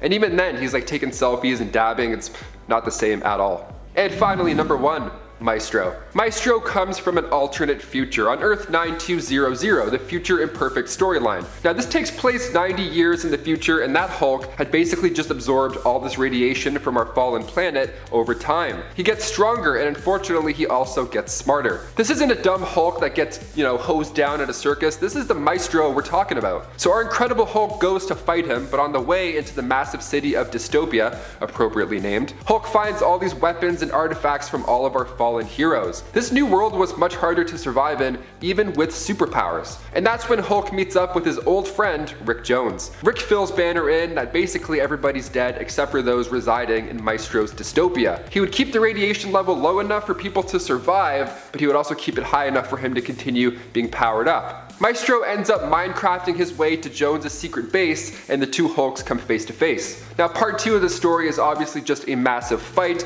Maestro is terrifying. He calls Banner out on a bluff, and then he just tosses a lady to smithereens. Like, he actually doesn't care. He'll kill anybody in his way. It's terrifying. Hulk hits him where the sun doesn't shine, and Maestro sneaks up and breaks his neck, ending the battle and the story just like that. Number 10, Omega Red. While Omega Red has also lost to Wolverine in the past, he's also had his fair share of victories against him. Omega Red initially proved almost too powerful to Wolverine, especially when it came to the use of death spores, which weakened him. There was a time when Omega Red successfully captured the hero, and he only succeeded in surviving by getting help to escape, unfit to take on Omega Red alone. More recently in the comics, Omega Red surfaced wanting to join Krakoa, but he was actually revealed to be in league with Dracula, and in fact helped Dracula to get his hands on Wolverine's blood, enabling the villain to walk in the sun. Since then, Omega Red has chosen to portray Dracula being truthful with the mutants and becoming their true ally, but Logan of course still finds it hard to trust him. He doesn't really believe he's the true ally. Perhaps because Wolverine himself remembers all the times that Omega Red has stabbed him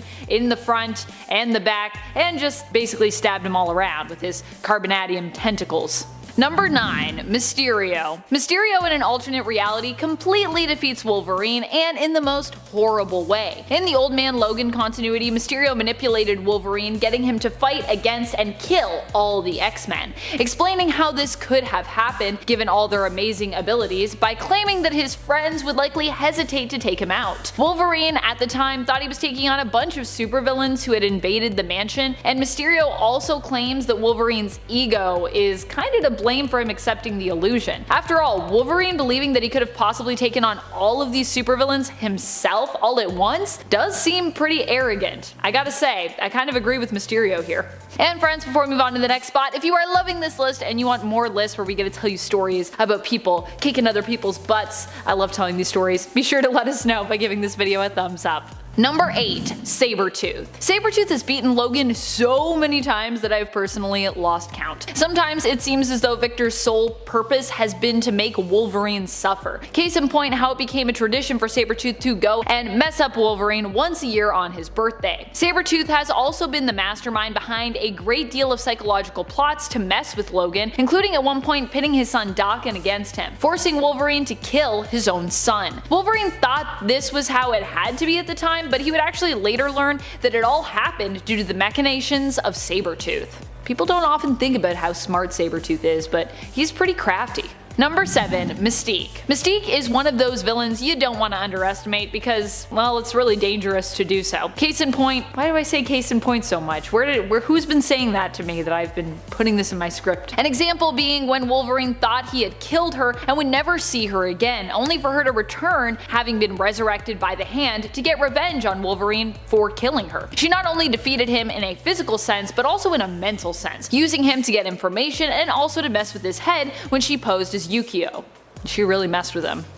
But that's Mystique for you. Number 6. Spore. While Spore was an insanely powerful villain who did end up defeated in the end, it wasn't actually Wolverine that did the defeating in this scenario. Though he did fight against Spore. Spore appears in one of the earlier stories in Wolverine Volume 2 and was created by Archie Goodwin and John Byrne. It was an ancient entity who first appeared in issue 21, where we learned that the drug that was being used to increase the strength of Roundhouse at the cost of his sanity was actually a part of that villain, and that using that drug was kind of how it infected its victims and was able to move more into the physical world through them. Spore, it turned out, was an ancient bioweapon created by the Deviants long ago that had laid dormant on planet Earth after requiring the strength of a Celestial in order to be defeated the first time around. Although Wolverine struggled to defeat this enemy, the possibly mutant healer Sister Salvation managed to use her powers to defeat it, cleansing Spore permanently, but at great cost, with her hands and possibly ability to heal becoming dramatically damaged afterwards. But Wolverine couldn't have done that alone. He needed the Sister Salvation backup for that one.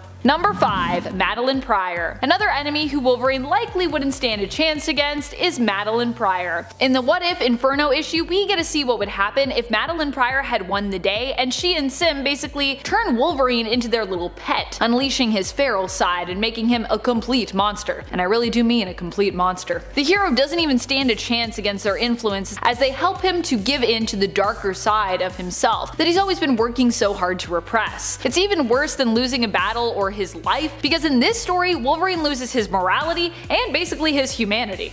I think that's worse. Is that worse than death? I think it's worse than death. If you lose entirely who you are.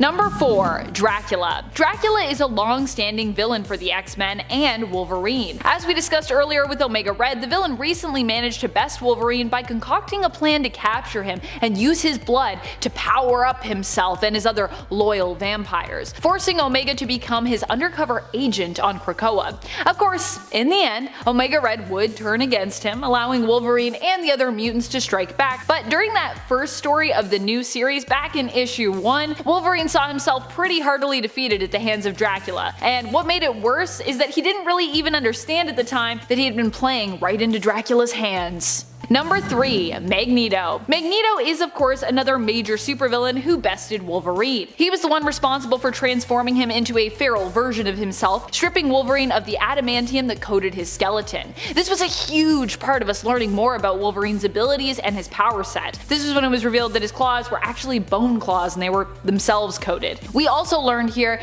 that he had the capacity to be intensely feral. I mean, we'd always known that Wolverine had a wild side, a feral side. It had been alluded to in the comics, but we didn't know just how wild Logan could be. Don't worry though, although Wolverine lost all of his adamantium in the fight against Magneto and his nose, Professor X made sure that Magneto paid for what he'd done, and that he could never hurt anyone again by completely cutting off his mind, in essence kinda leaving Magneto still physically alive but brain dead. It should also be noted that Magneto has killed Wolverine many times across multiple different realities and timelines. Number 2. Apocalypse. Apocalypse is a villain that Wolverine has faced across many different realities, whether with a team or on his own. In some realities, Wolverine has managed to eventually win the war against Apocalypse, but has also lost battles here and there along the way. In the X-Men animated series from the 90s, we see no exception, as Wolverine attempts to take on Apocalypse alongside the X-Men. When it's his turn to strike, he completely misses Apocalypse with his claws,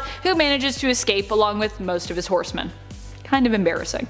Number 1. Dark Phoenix. While Jean Grey would likely never want to hurt Wolverine, and he has honestly almost killed her on a few occasions across the multiverse, always to her benefit of course, usually, to avoid her having to suffer. When Dark Phoenix emerges, it's quickly made apparent just how much stronger this persona and force is in comparison to Wolverine. When the darker side of Phoenix Force makes itself known at one point during Phoenix Endsong, Wolverine doesn't stand a chance against it. In fact, he only survives his fight with the Dark Phoenix because he fits into her plan, with her aiming to use him as bait. It does seem as though he succeeds in weakening the Dark Phoenix, but once again, this seems to all be part of the Phoenix Force's plan, allowing her to take a more active role as she works towards getting what she wants, which she thinks at the time is Cyclops and his unlimited energy source, his optic blasts, but in reality what Phoenix really wants is to feel whole again and feel loved.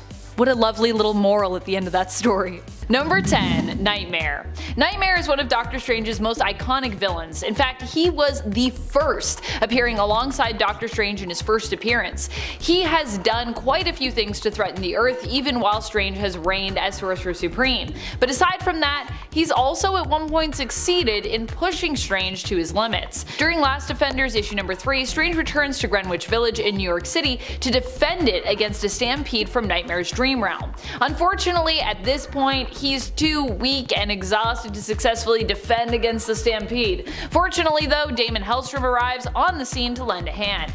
But if it weren't for Hellstrom, Strange would surely have been trodden into some pretty dead meat by those dream horses. Woo! Number 9. Baron Mordo. Baron Mordo is another famous villain of Dr. Stephen Strange. While generally Strange is the one who comes out on top, Mordo had actually been plaguing Stephen well before he was ever Sorcerer Supreme, and even before he knew about the existence of Mordo or the Ancient One. Back when Mordo was the Ancient One's disciple, information was actually shared with him of how Stephen Strange was predicted to become the Ancient One's successor as Sorcerer Supreme.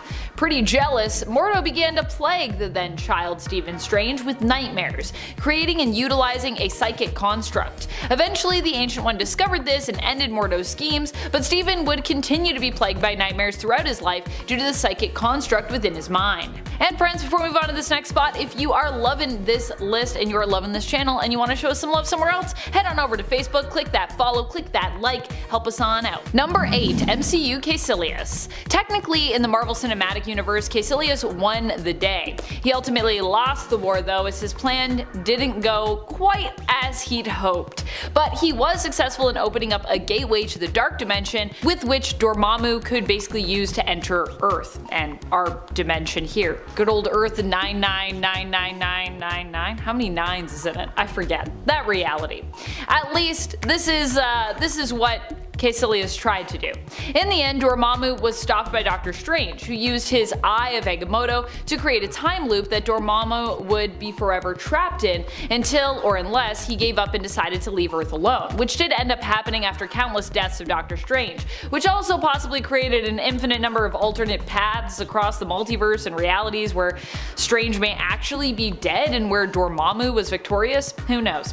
While Strange beat Dormammu and ultimately Caecilius in the end, he was unable to stop the villain from succeeding in his mission to summon Dormammu to Earth. And a win, even if it isn't the final word, is still a win. And in Caecilius' case, he should have been more careful for what he wished for, because he also kind of got what he wanted, which was to live forever, but in pain in the Dark Dimension, so not so great.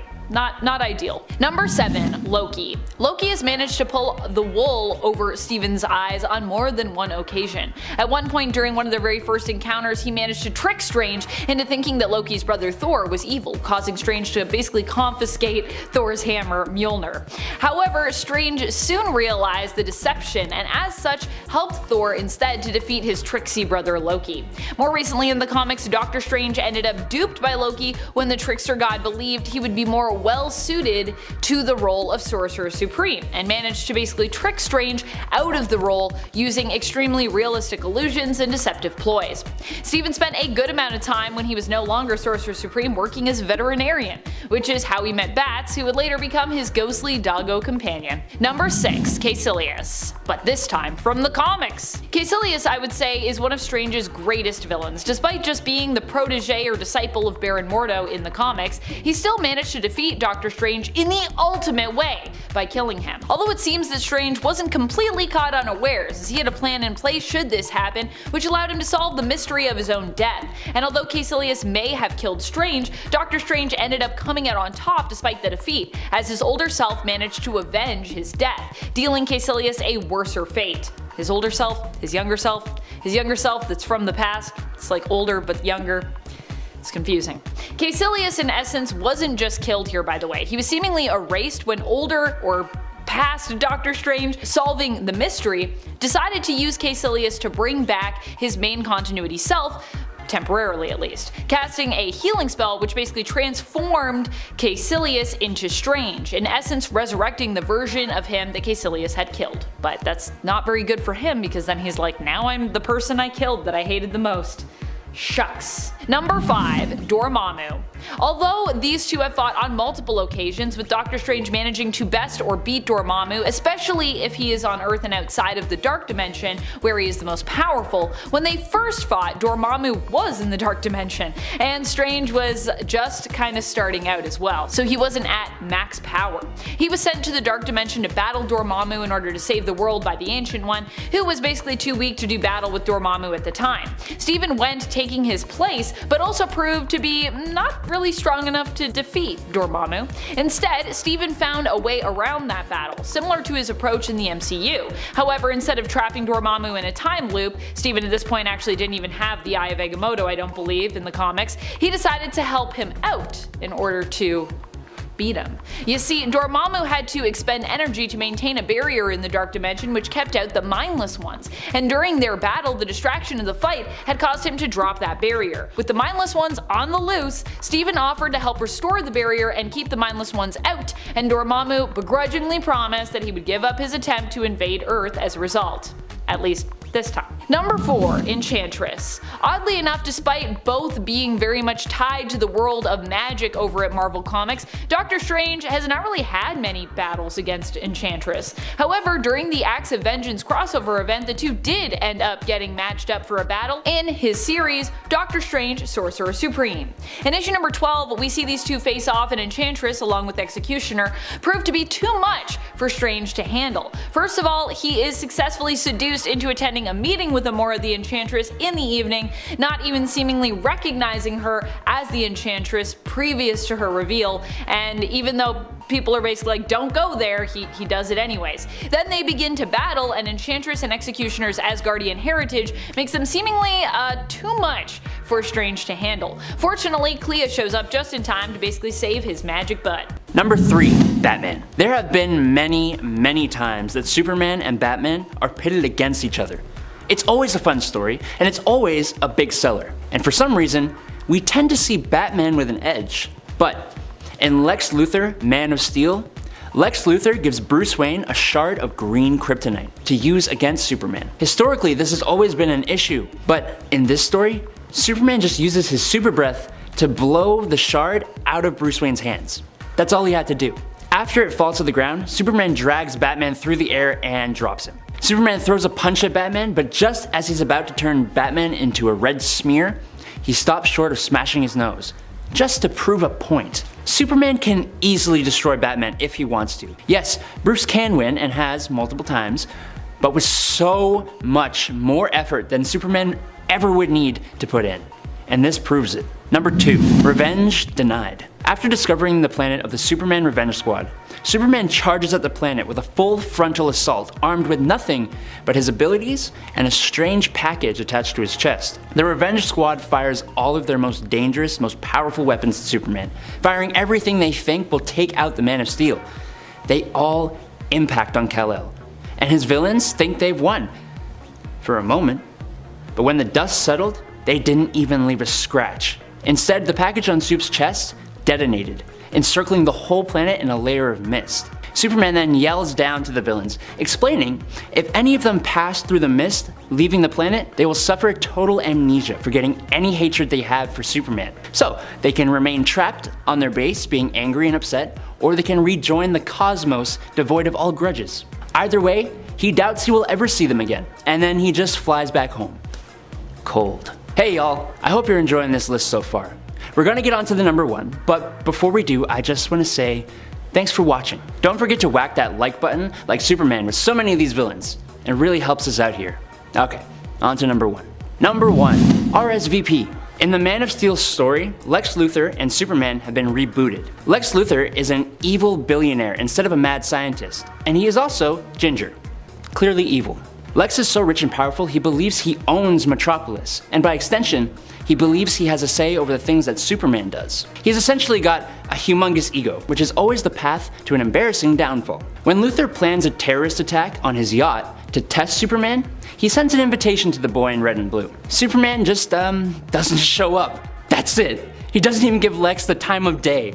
To make it worse, Lex is arrested and shamed by the mayor. The embarrassment of this is the inciting incident that caused the rivalry between Lex and Superman for this version of the characters. Number 10, Iris West is killed by Professor Zoom. That's right, Professor Zoom actually succeeded at one point in killing the love of Barry Allen's life, Iris West. Eobard Thawne, how dare you? And it would only be fixed by a continuity reset, basically. Well, and prior to that, Barry Allen basically dipping from his own reality to go live in the future of the 30th century with an alternate future version of Iris who was kind of made to just exist for him, having been reborn there. So it's kind of like his Iris, but also not, if that makes sense. And if it doesn't, I mean, fair enough, it's pretty confusing. Iris died after Barry and Iris were married, and after she knew about his secret identity. Professor Zoom, as he was known then, ended up simply finding Iris at a party and phasing his hand through her head to kill her instantly. This loss hurt Barry so much that later on, when he found love with Fiona Webb, who he was engaged to marry, when Professor Zoom attacked them on their wedding day, Barry could not take it and responded by killing the villain. It was after this and a following trial for Barry Allen, where he was actually charged with manslaughter because, you know, he killed Thawne, that Barry left the main reality to go be happy with the Iris of the 30th century. Although that would all get wiped away following the events of Crisis on Infinite Earths, but anyways, ain't that just how it goes when crises come a-knockin'. Number 9, Sisterhood of Mutants. In case you were wondering what was going on in the thumbnail from our previous top 10 times superheroes lost list, I'm here to answer that for you now. What's going on there is Lady Mastermind is in essence keeping Emma Frost trapped in kind of like an illusion, so Emma's like trapped in her own mind. Don't worry though, the White Queen's defeat would only be temporary. This was during the creation of the villainous mutant team known as the Sisterhood of Mutants. Yeah, you might know about the Brotherhood of Evil Mutants, but did you know there is a Sisterhood too? It was led by none other than the Goblin Queen herself, Madeline Pryor, who had a plan for how to deal with everyone as she invaded the X-Men's headquarters. Her plan for Emma was for Lady Mastermind to keep Frost trapped within her own mind by using illusions. This, by the way, is also at a time where Emma Frost is actually one of the good guys, not the bad guys, just to be clear. However, Emma would ultimately fight back against Lady Mastermind and find a way out of this when she surprised Mastermind with her new secondary mutation, her diamond form, which makes her immune to any kind of psionic attack. Emma also kicked butt in her diamond form, landing blows that knocked Lady Mastermind into next week. Yeah, I would not want to be hit by a diamond form Emma Frost. That would hurt a lot. Diamonds are really painful, I'm sure, to be punched with. I mean, I assume a lot of things are, but diamonds especially. And friends, before we move on to this next spot, if you are loving this list and you want another list where we talk about the times the superheroes lost, honestly, I didn't think I was going to be able to come up with many of them, but the more I do these lists, the more things come into my mind about all of the times superheroes have lost. So let me know in the comments, and maybe we'll do a part 3. Number 8, Dark Avengers. Sometimes heroes lose, not when villains win against them, but just when villains win in general. That was in essence the case with what happened when it came to the creation of the Dark Avengers. The Dark Avengers were the team of Norman Osborn, who probably just called them, you know, Avengers. No dark implications from his side. That would be pretty suspicious if it's like, hey guys, look at my team, these are the Dark Avengers. Don't worry, they're totally great people and none of them are villains. Don't worry about it. Seems a little suspect. Their editorial name though was definitely the Dark Avengers from a reader's standpoint, so that's how we know them. This team of villains marketed as heroes came to be after Osborn was given the reins to create his own organization after the fall of S.H.I.E.L.D. Why Norman Osborn, formerly known as Major Villain Green Goblin? Because at the time, he was being celebrated as a hero after defeating Queen Veranke, leader of the Skrull Secret Invasion on live television broadcast. Norman created his own organization known as Hammer, which was an acronym that he just liked. It actually doesn't even stand for anything. He was just like, I like the name Hammer, make that make sense. Let's not worry about it. He also created his own evil Avengers team known as the Dark Avengers during a period referred to as Dark Reign. So if you want to go check it out, you can look up Dark Avengers, you can look up Dark Reign, you can read some cool stuff. Number 7. Death of Green Arrow. Ollie has died a few times, but one of the most iconic deaths of Green Arrow, I would say, comes from the late 80s to 90s series of Green Arrow. Here in issues number 100 to 101, while Oliver Queen was working to infiltrate a team of eco-terrorists, he finds himself tangled up in one of their plots and is one of the few people who can basically stop a bomb from going off and destroying Metropolis. Well, he can stop it going off in Metropolis, I should say. He can't necessarily stop it from going off, unfortunately. He ends up getting his arm stuck in the detonation chamber and is unable to remove it without the bomb going off. Superman shows up and somehow this ends up being a problem even Superman can't solve. Superman! In the end, Green Arrow chooses to sacrifice himself to protect the people of Metropolis rather than still save the people of Metropolis, but instead just lose his arm instead of, losing his whole life. I mean, okay. I personally just think DC really wanted to kill Oliver Queen for some reason at this point, because I think Superman had some plans prior to Ollie making the bomb go boom that could have, maybe worked. Bomb 1, Queen 0, I guess. Number 6. Death of Thor. You could say the death of Thor is basically inevitable. When it comes to the world of the Norse gods of Asgard, many of their demises are ruled by prophetic fate. Thor is no exception. We learn this in his fight against his uncle, Kull Borson, the Serpent, in Fear Itself. During the Fear Itself event, Kull Borson escapes from his prison and rises again. The condemned and long imprisoned brother of Odin once more rises to power by feeding on the fear of the people of Earth, naming his own champions who are each gifted a hammer. Thor in turn is destined to battle his uncle and in so doing unfortunately die. Despite Odin's protests at his son attempting to save Midgard, Thor does do battle with the Serpent, saving Midgard, aka Earth, but at the cost of his own life. That is, of course, until he's next resurrected, as so often happens with our favorite heroes in comics. Sometimes you just gotta defeat a Demogorgon and then you're back to life. You know how it goes. Man, comics. Number 5. DC vs. Vampires. DC vs. Vampires is another monster mashup of an alternate reality where the heroes of that world are overrun by monsters. In this case, the monsters being, you guessed it, vampires. The loses start, of course, with the very first issue, as the premise for this tale is set up. Okay. Premise. Mary Queen of Blood has been killed, and despite being a villain, she was the only one holding back vampires from all-out war. Andrew Bennett, aka I-Vampire, attempts to hunt her killers down in order to find out what is going on and why, and discovers a plot of vampire kind to take over Earth, not just starting a war, but almost completely eradicating the human race, at least eradicating their powers. The plan involves taking over the planet, subjugating the human population, and keeping them around only to treat them basically like cattle. Andrew ends up getting proof, a vial of one survivor's blood, Lex Luthor, which also seems to be weaponized against vampires. He also then decides to head out to the Justice League to warn them, but in the end he is defeated by an already turned Hal Jordan. Hal's evil again, oh gosh, who would have guessed? And that's just the beginning of the story, so it gets a lot more vampires taking over the world, if you like that jam. I personally like that jam. I'm like, yeah. Put me in that jam. I like when vampires take over the world. Let's go. Number 4. Purple Man for President. Purple Man's presidency takes place in an alternate reality of Earth 460, and it's actually his rise to power that also creates another alternate universe, a very famous one, in fact, you could say. The reality of Earth 311, aka the 1602 reality. This is because Purple Man initially is imprisoning and killing all heroes alive who still oppose him.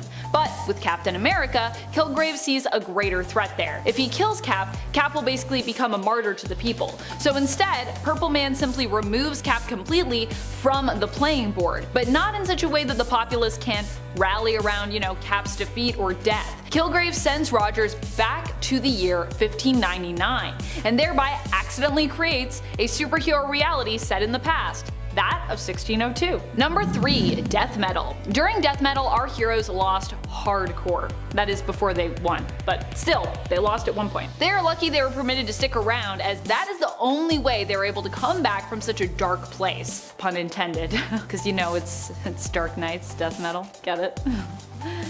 I'll just see myself out. During death metal, the trinity of Superman, Wonder Woman, and of course Batman ended up going against a Batman Who Laughs and his cohort Persephone. In the end, the first time around anyways, they lost and the world became reshaped temporarily in a darker image. The trinity were split up, with Wonder Woman reluctantly agreeing to join Batman Who Laughs. She didn't really have much of a choice. That's how she actually got her Chainsaw of Truth though, which I love that Chainsaw of Truth, it's so cool. And that's also how in the end the trinity was able to survive until a point that they could each get free and then basically rejoin back up with one another. Ultimately, Wonder Woman would sacrifice herself to save the multiverse, banishing the dark multiverse and restarting everything, setting it right again after getting a glimpse into the potential future, which we would know as Future State. But before that happened, it seemed as though the core JLA members would be trapped and defeated forever. It was a pretty hopeless time for a little bit there. Number 2, time runs out. In some cases, antagonists aren't so much people aiming to defeat heroes,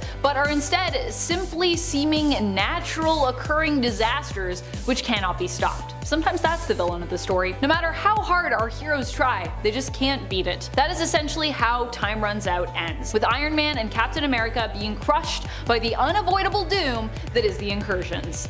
Literally crushed. The final incursion smooshed Earth 616 and Earth 1610 together, seemingly ending both universes. However, in the end, Doctor Doom would step up to the plate, accepting the power of Molecule Man and defying the Beyonders by saving the multiverse and creating his own battle world. But before all of that went down, everyone was trying to figure out how to stop these incursions, and ultimately were pretty much failing at doing so. In the end, it came down to infighting between Tony and Steve as everyone else prepared their lifeboats, hoping to preserve at least a few of the best of them. As Steve blamed Tony and the two fought on, the incursions arrived, squishing them and seemingly, at least momentarily, ending everything, but not so much in the end. Number 1, DCeased. If you thought Marvel Zombies was bleak, wait till you head to the DC version of that reality, DCeased. Here, instead of everyone being infected by a traditional zombie virus, it's more comic codified than that. In DCeased, the heroes and villains of the world instead become overtaken by the anti-life equation, which in this case turns them into hyper-violent,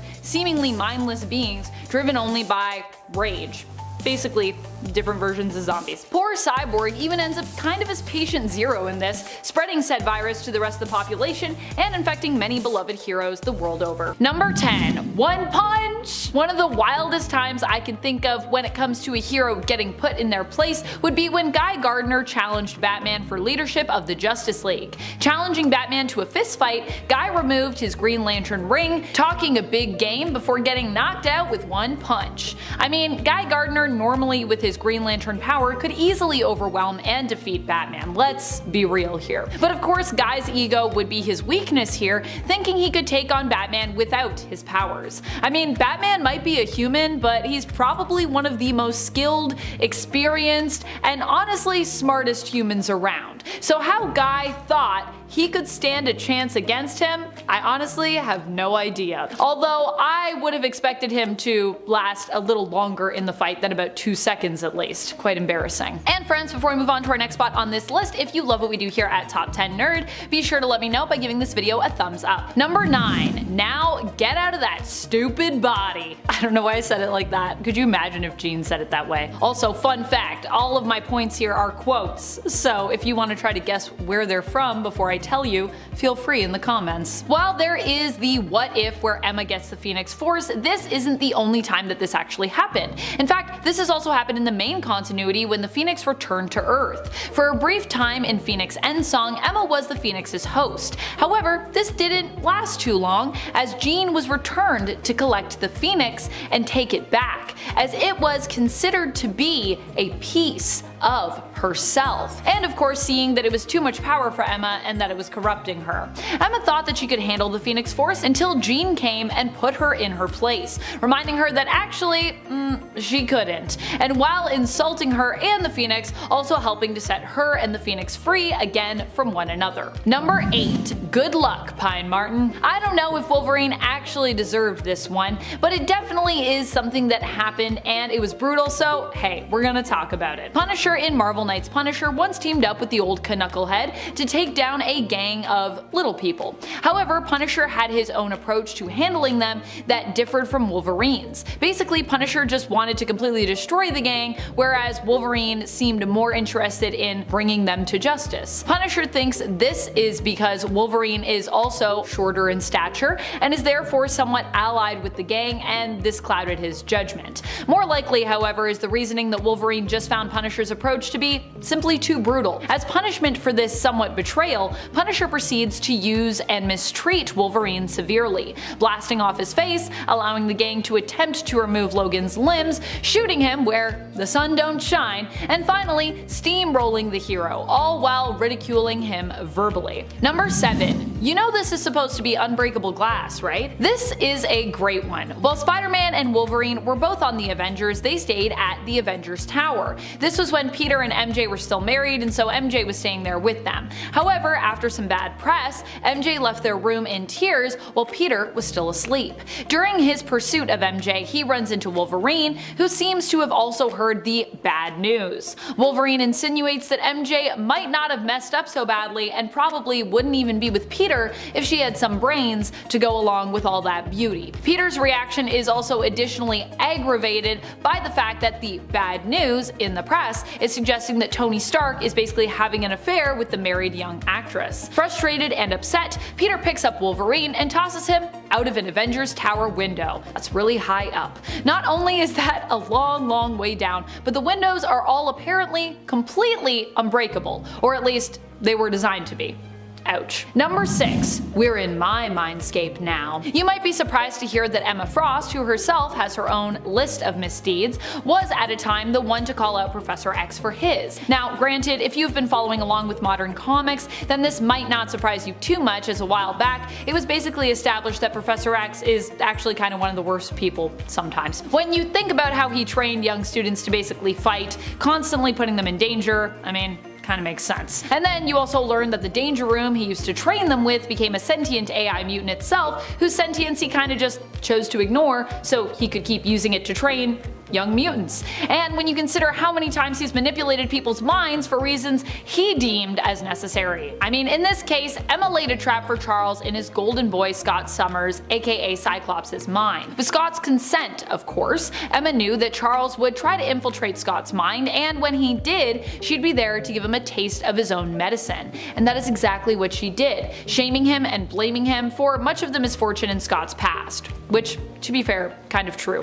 Emma's kind of right here. Number 5. Professor Xavier is a jerk. Honestly, I could probably just do a top 10 list like this just about Professor X. I love this moment. Maybe one of my favorite X-Men moments ever is when Kitty called out Professor X for being a jerk because he wouldn't let her join the X-Men team. Now, to be fair to Charles, he was doing this to protect Kitty, but to be fair to Kitty, Charles does have a history of training young students to literally go out on dangerous missions at his behest. So honestly, kind of fair. Also, just in general, Professor X can be a jerk, so Kitty wasn't really wrong here. Number 4. Are you angry because I was prepared to do what needed to be done, or because you weren't? Wow. I love this point. In issue number 39 of the 2011 Wonder Woman series, Wonder Woman calls out her teammates for not killing. This might seem strange to you, knowing that Wonder Woman is evidently a huge fan of love, hope, and justice, often trying to find a peaceful way to end conflicts. But at the end of the day, Diana is still an Amazon,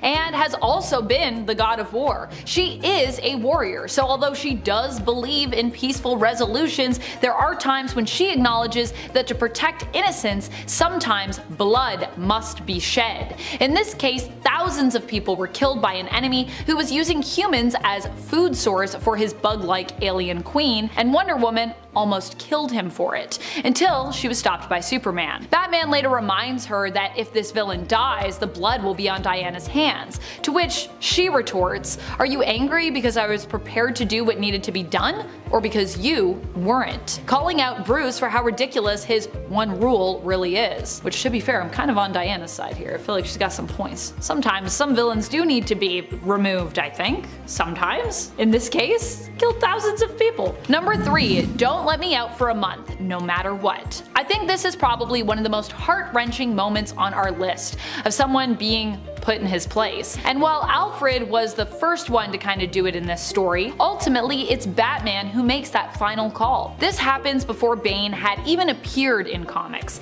but the substance he uses, Venom, actually had. Batman is actually the first one to become a frequent user of the substance, turning to it to help his performance after losing a life on duty as Batman and being unable to apprehend the people behind that crime. However, after realizing he is becoming reliant on it to the point that he even considers ending Jim Gordon's life just to score more Venom, he decides to go cold turkey. While Alfred had quit briefly during this time, Batman calls him back to get his help with kicking the habit, asking Alfred to lock him in the Batcave for a month and not open the door no matter what. When he emerges, he's clean, recovered, and has a newfound sense of purpose. Also, if you were wondering, yes, he does have water and food down there, so he doesn't like starve himself for a month. Number 2.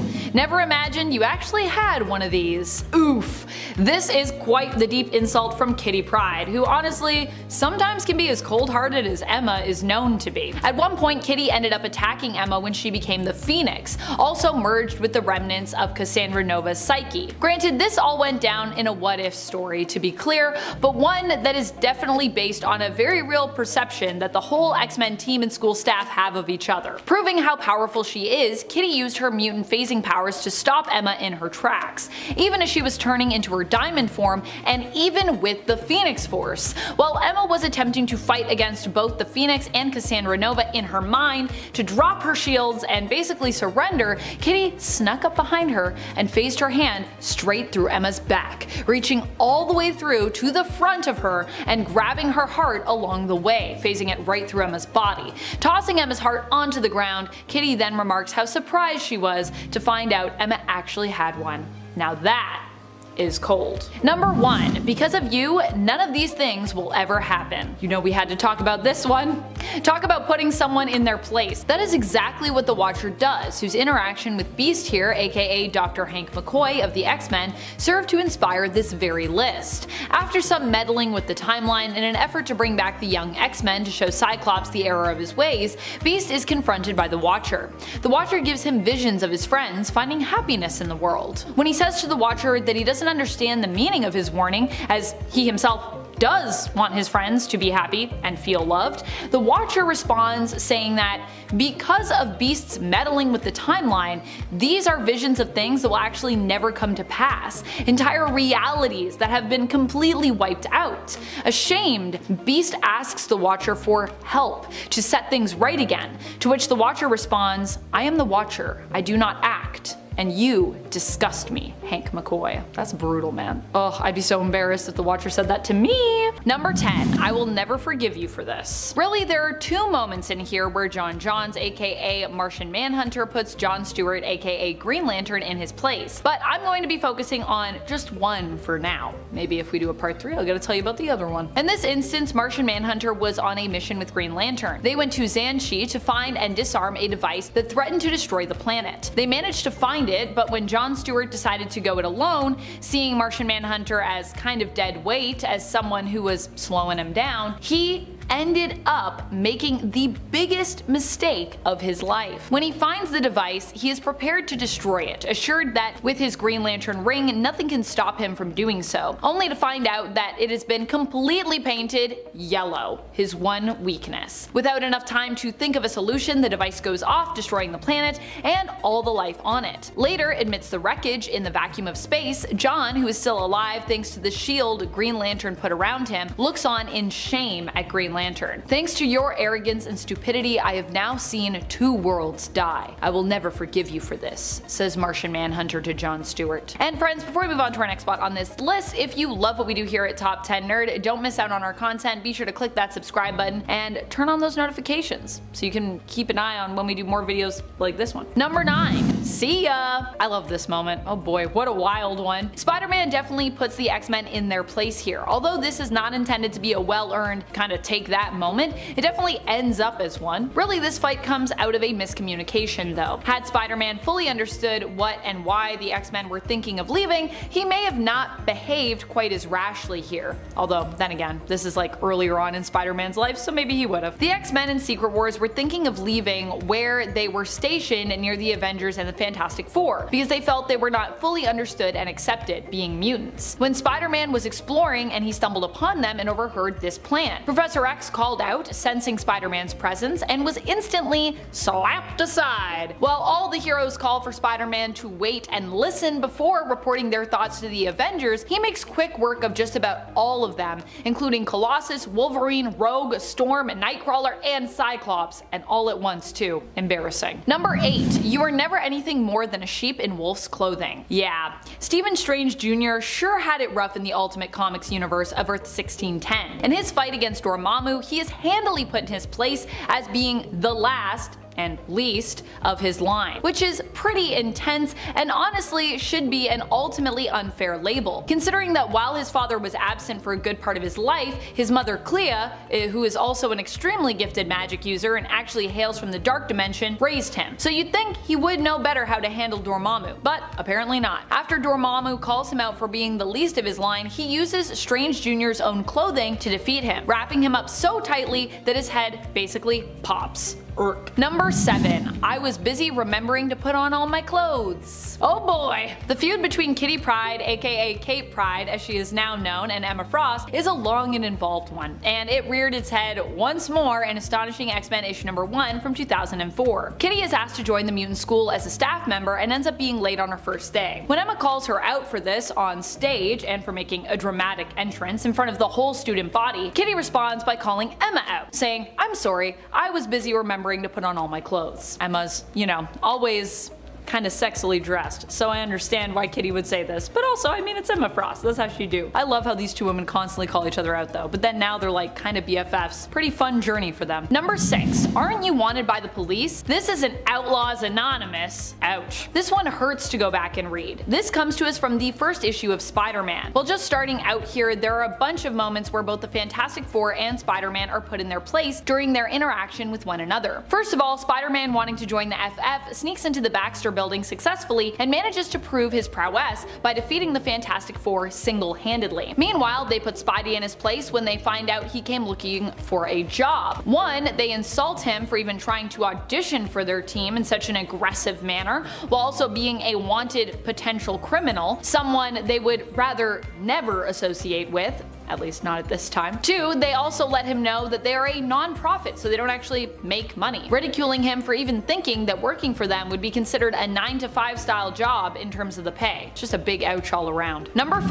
I actually think I just became dumber. After battling Korvac, Iron Man becomes the Iron God, and decides to use his newfound power to make the world better. With his newfound power cosmic putting him at God tier, Tony decides to start working his magic first over on Earth. He heads there and decides to grant a gift to all its human inhabitants, making all of them Stark-level geniuses. Most people are shocked by this, but when the Invisible Woman states that she doesn't feel any different and asks her husband, Reed Richards, if he does, he responds with, I actually think I just became dumber. Number 4. I will not go into battle beside someone I do not trust. Tower of Babel is a JLA story where Batman ends up being exposed as an untrustworthy member in the sense that he has plans for how all of his teammates could easily be taken out, keeping records and downright foolproof plans of what to do should they turn to the dark side. This secret is exposed when Ra's al Ghul gets his hands on said plans and uses them. Not only that, but he also almost finds a way to completely derail Batman himself, exploiting his weakness,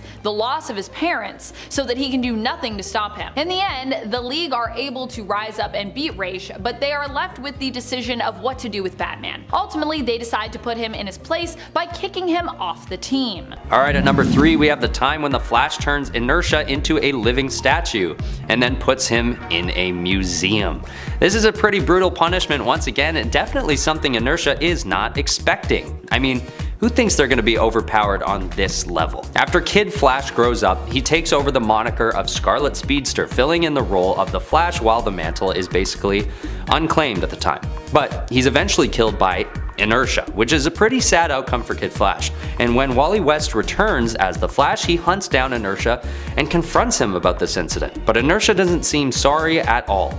And this is when Wally West goes beast mode and freezes Inertia as a sentient statue and puts him in the Flash Museum. And remember, Inertia is still alive in there, taking everything in and very aware that they're probably going to be stuck as a statue forever. Visitors will come by and look at Inertia as part of a villain's exhibit, read the little plaque about him, go, oh, interesting, look, one point this guy was a pretty powerful villain. Look, his Latin name is Inerticus Godondicus. And he'll never be able to wreak havoc ever again. How humiliating. And honestly, sort of fair, all things considered. Okay, at number 2, we have the time that the Flash actually runs himself back to life. This is a feat that absolutely astounds Black Racer, who is basically a conduit of death, chasing the Flash to snuff him out for good. But the Flash runs into an issue, in that he will eventually run out of stamina if he keeps running for his life. So, what he decides to do is run so far into the future that he reaches the end of the universe. And what happens when they reach the end of the universe? Well, Black Racer can't go on any further, of course. And he sure doesn't expect this. Although I don't know why anyone could expect it, because if Black Racer can't go beyond the end of the universe, why can Barry? This question is hotly contested online and basically comes down to the explanation that Barry reaches the end of the universe before Black Racer can, basically causing death to cease to exist. So he doesn't just humiliate Black Racer, he humiliates Death, its creator. Death needed to create Black Racer, so Speedster couldn't outrun Death anymore, and for the Flash to simply thwart that plan by doing something as risky and badass as running to the end of the universe, it's just crazy, and it belongs on the list. Finally, at number 1 is the time when the Flash single-handedly destroys Anti-Monitor's antimatter machine. Although he knows it'll mean his death, the Flash takes on a machine that will otherwise kill everyone he's ever loved, and let Anti-Monitor take his final victory over humanity. So he does what he does best and runs really fast, encircling the machine and breaking apart its outer casing, blowing up some henchmen in the process. This basically renders the machine useless, and Anti-Monitor knows it. He doesn't even hide his panic either, as he screams out that the Flash is behind all this and that his whole plan is foiled. Such a huge enemy like Anti-Monitor getting taken out by one single tiny superhero is a pretty embarrassing situation, and it sort of proves that Anti-Monitor is totally underestimating the Flash and humanity itself. I mean, he even says it himself, 1,000 universes and more have died because of me. Yet those humans have thwarted my plans, and more than once. Then he flips out. I don't think this is a regular occurrence for such a powerful evil force, and it's all because of the selflessness and bravery of the Flash, letting himself die just to show up the Anti-Monitor one last time. I'm just picturing Anti-Monitor sitting at his desk reworking his plans after this goes down, like, oh man, okay, antimatter machine, no go, tried that, but failed. Man, maybe I've just lost my touch. Maybe I should find a nice universe where I can retire.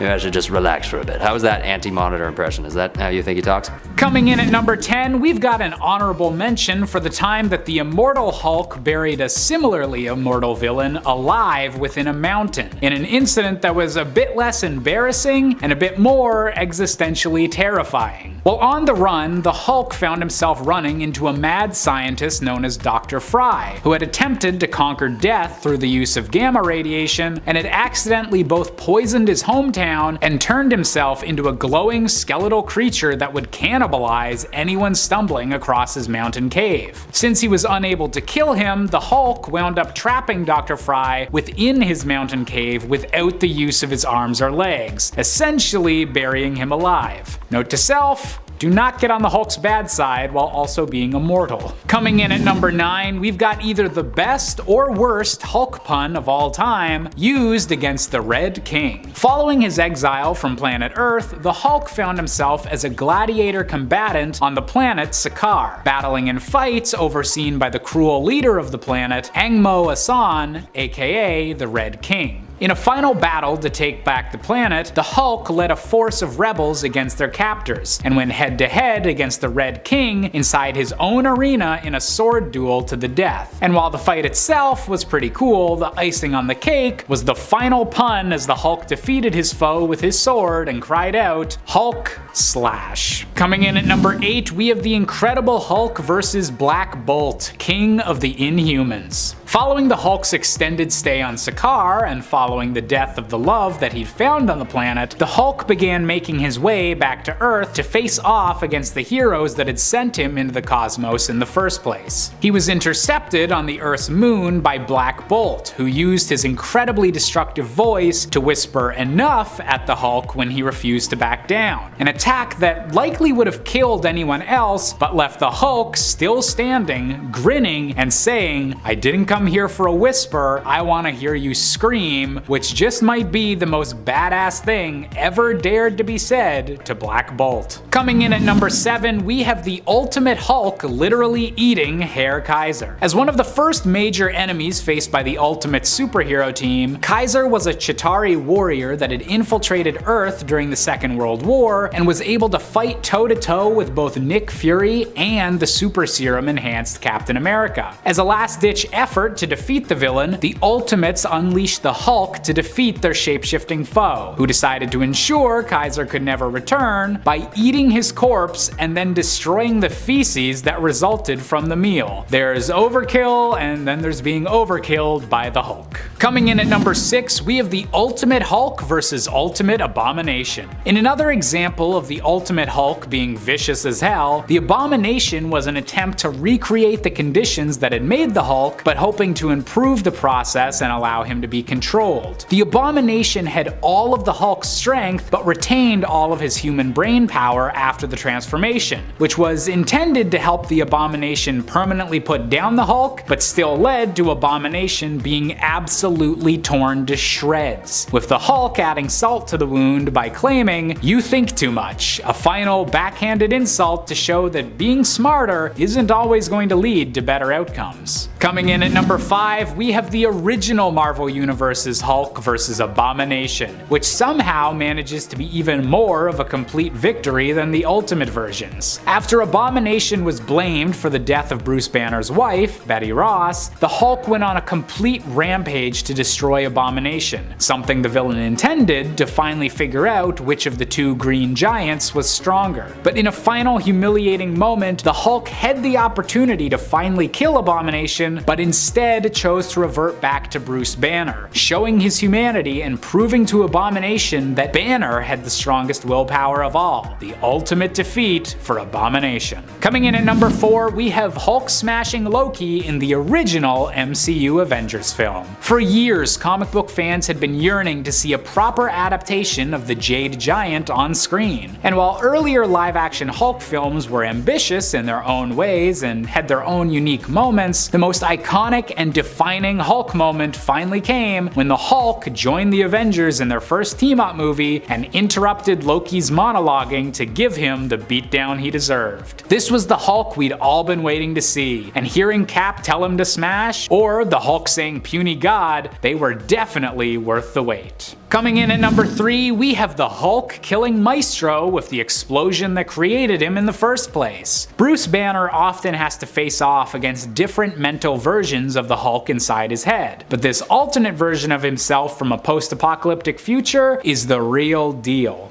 Naming himself Maestro after conquering what remains of America following a nuclear winter, this version of the Hulk had become far stronger than the Hulk's usual starting strength, with years of sucking up deadly radiation only improving his ferocity and power. When the real Hulk encountered this warlord version of himself, the only way he was able to finally come out on top was by literally warping the Maestro back in time to be killed by the same gamma bomb that created the Hulk back in the 60s. A nice bit of circular karma that showed that Bruce Banner could outwit even his older self. Coming in at number 2, we have Zombie Hulk versus Zombie Thanos. The Hulk and Thanos might not have gotten to get a proper physical rematch in the MCU, but in the Marvel multiverse, their zombie versions had a fight that has to be seen to be believed. 40 years after the initial infection that turned their universe into an undead wasteland, a zombified Thanos decides to pick a fight with an undead Hulk, claiming that the the Hulk has eaten more flesh than his fair share. With the eloquence that only a zombie can provide, the Hulk responded by crushing Thanos' skull between his clapping palms, instantly destroying the weakened Mad Titan and showing that maybe you shouldn't tell the Hulk he's been eating too much lately. And finally, coming in at our top spot, we have the time that the Ultimate Hulk threw the Wolverine's legs up a mountain. While the Wolverine might not count as an outright villain, at this point in the Ultimate Universe, the Hulk and Wolverine were definitely enemies. Tasked by Nick Fury to kill Bruce Banner, the Wolverine got his completely kicked and woke up after their battle to find his lower half entirely missing, ripped off by the Hulk. To make matters worse, his sense of smell let him know that if he wanted to recover his legs and rejoin them to his body with his healing ability, he'd need to climb 4 miles up a mountain. Many people have tried to fight the Hulk over the years, but few people have gotten defeated so embarrassingly as the Wolverine did when his legs got thrown 4 miles away. Number 10. General Koi and Prince Baran get spooked. Wrapping up the events involving Terra Verde's civil unrest and the face-off with Spore in issue number 23 of the original Wolverine series, Wolverine decided upon his return to Madripoor that it was time to give General Koi and Prince Baran a taste of their own medicine. While Prince Baran was a sometimes ally of Wolverine's, for this story he was more playing the role of sometimes villain or antagonist that he's also known for in the series. As such, in the middle of the night, Wolverine pays a visit to both men and kidnaps them. They awaken blindfolded in the sewers, where Wolverine explains the extent of what can happen if the vial of the drug that Koi chose to keep were unleashed on someone, how it would basically make them go insane. It could also potentially unleash a darker evil who was only just defeated, Spore. Really not cool for you to keep that vial, Koi. Koi and Baran fear that Wolverine has administered the drug to them, terrified. They discover, however, that this is not the case, and instead that the only threat in these sewers is an equally deadly and very angry Wolverine. Horrified, they run in fear and escape from the sewers, only to be laughed at by the people of Madripoor as they surface, covered in sewage. Hopefully they learn their lesson. Knowing General Koi though, probably not, because then he does a lot of other stuff. Number 9. Unintentionally embarrassed Sabretooth. Sure, Wolverine is all for putting Victor in his place. Once he met the guy and knew how bad he was, that is. But before that, the Creeds were just a family that Wolverine kinda got tied up in. Logan ended up captured and in a circus being used as an attraction. Something about the X-Men and circuses, I tell you, happens a lot. This was really a low point in Wolverine's life as he was suffering from severe depression after the death of Rose, and then following that, the death of his wolf pack by Nathaniel Essex Bear, which was really upsetting because he'd taken a lot of solace in his pack. In the end, it was Clara Creed who managed to reach out to Logan, saving him both physically and emotionally. The two fell in love with one another quickly, but it didn't end well for either of them. Saul Creed, Clara's little brother, sold them out. Once this was revealed, Logan felt the only way to protect Clara was to get rid of Saul, permanently. Clara was ready to cut Saul out of her life, but didn't want to see him killed. Because Logan killed Saul, she rejected him. And because Logan killed Saul, Victor interpreted it as a slight, embarrassed that Logan had been the one to kill Saul, as Saul was Victor's to torment. Victor would visit Saul each year on his birthday to beat him up. So yeah, hence why Sabretooth visits Wolverine each year now instead, because he was like, how dare you do this to me? This is unacceptable. And friends, before we move on to this next spot, if you are loving this list and you want to hear about more times that Wolverine kind of embarrassed his villains intentionally and unintentionally, be sure to let us know by giving this video a thumbs up. Number 8. Blew up Dracula. If you've been surprised by Dracula appearing as a Wolverine villain in his current 2020 series, don't be. These two actually have a lot of history, and the mutants themselves have also tangled with vampires in general in the past. Old Man Logan even faced Dracula before, when mutants were disappearing and he was on the trail of tracking down his good pal and one of his sidekicks back in the day, Jubilee. This time around, however, Dracula seems to be interested in harnessing Wolverine's blood for its healing properties, and using the blood to help all vampires walk in the daylight without danger of going up in flames and perishing. Wolverine, however, literally blew up Dracula's well-laid plans when he took part in a plan to turn his body into a bomb. Well, more a devoid of consciousness clone body. This body was then offered to Dracula by his less than faithful servant Omega Red, which means instead of walking in the daylight, much of Drax's following instead went up in smoke, as Wolverine's clone's blood was altered to be like liquid sunshine to the vamps, thick with photonic cells, and so he became a dirty bomb. Or well, his clone became a dirty bomb. Number 7. Avon Calling. Not necessarily a great super villain of Wolverine's per se, but in issue number 30 of the original Wolverine series, Wolverine managed to embarrass a whole team of Madripoorian militia and palace guards when he was dealing with the masterminds behind the Lazarus Project. As he and his allies aim to infiltrate the palace and confront General Koi, Broker, not to be confused with the Power Broker, and Dr. Page, Wolverine walks right up to the guard, and when he asks who goes there, answers, Avon calling. Wolverine can be nonchalant and make jokes here because he's got Karma on his team. Rather than respond with an attack, Karma basically takes hold of the guard's mind and then has him take them into the palace under the guise of his prisoners. Of course, this ruse doesn't last for too long, but it does last long enough to get them into the palace at least, and to basically where they need to go. Number 6. Ruined Merchant's Auction. When Wolverine donned his patch disguise to return once more to Madripoor, it was quickly revealed to him that everyone kinda already knew who he was. And while he had come to save a former teammate from being auctioned off as a weapon, he himself ended up on the auctioning block. But although the merchant saw his presence as an opportunity, in the end he realized his mistake, as Wolverine didn't just get away with Maverick as intended, but pretty much ruined his whole auction and Merchant's whole catalog besides. You can check out how badly Wolverine ruined this party by checking out issues number 9 and 10 of the 2020 Wolverine series. Number 5. Resisted the change. Wolverine's healing factor doesn't just protect him from severe injuries, it also protects him against supernatural related monster rules such as how they dictate transformations. And if he does end up getting affected by said rules, the change is typically only temporary for him. Eventually his healing factor will basically cure him. Case in point, when Old Man Logan faced off with Dracula during his hunt for Jubilee. Dracula managed to attack Wolverine and even bite him in this second volume of Old Man Logan, but the joke was on Drac. Wolverine's healing factor protected him from giving into vampirism, and we learned that he was immune to said bite and its effects. Sorry, Dracula. In the end, Wolverine came out on top, managing to later on decapitate Dracula. Obviously, he came back, but for the Prince of Darkness, King of Lies, Lord of the Undead, this was a pretty embarrassing defeat. Especially as he bit him and then he was like, yes, this didn't work, but that's fine. I'm sure it's taking all of your healing factor to fight off the vampirism. I don't know if it was actually taking all of his healing factor. He did look a little rough, but I feel like Wolverine was like, yeah, sure, bub, all of my healing factor. Number 4. Bad karaoke for Maverick and Merchant. Later on in the current Wolverine series, Maverick would take a job from Merchant, deciding in the end to work with him despite Merchant attempting to auction him off previously, and thereby putting Maverick in the crosshairs of Wolverine. With the two at odds fighting over information stored on a Krakoan bug, Wolverine in the end decided to let Maverick think he stole that bug back from him and his friend CIA agent Jeff Bannister, only for Maverick to learn later while handing it over to Merchant that the bug was actually wiped clean and the information on it replaced with tons of Johnny Cash karaoke, likely taken from performances at the Green Lagoon's karaoke night. Oh boy.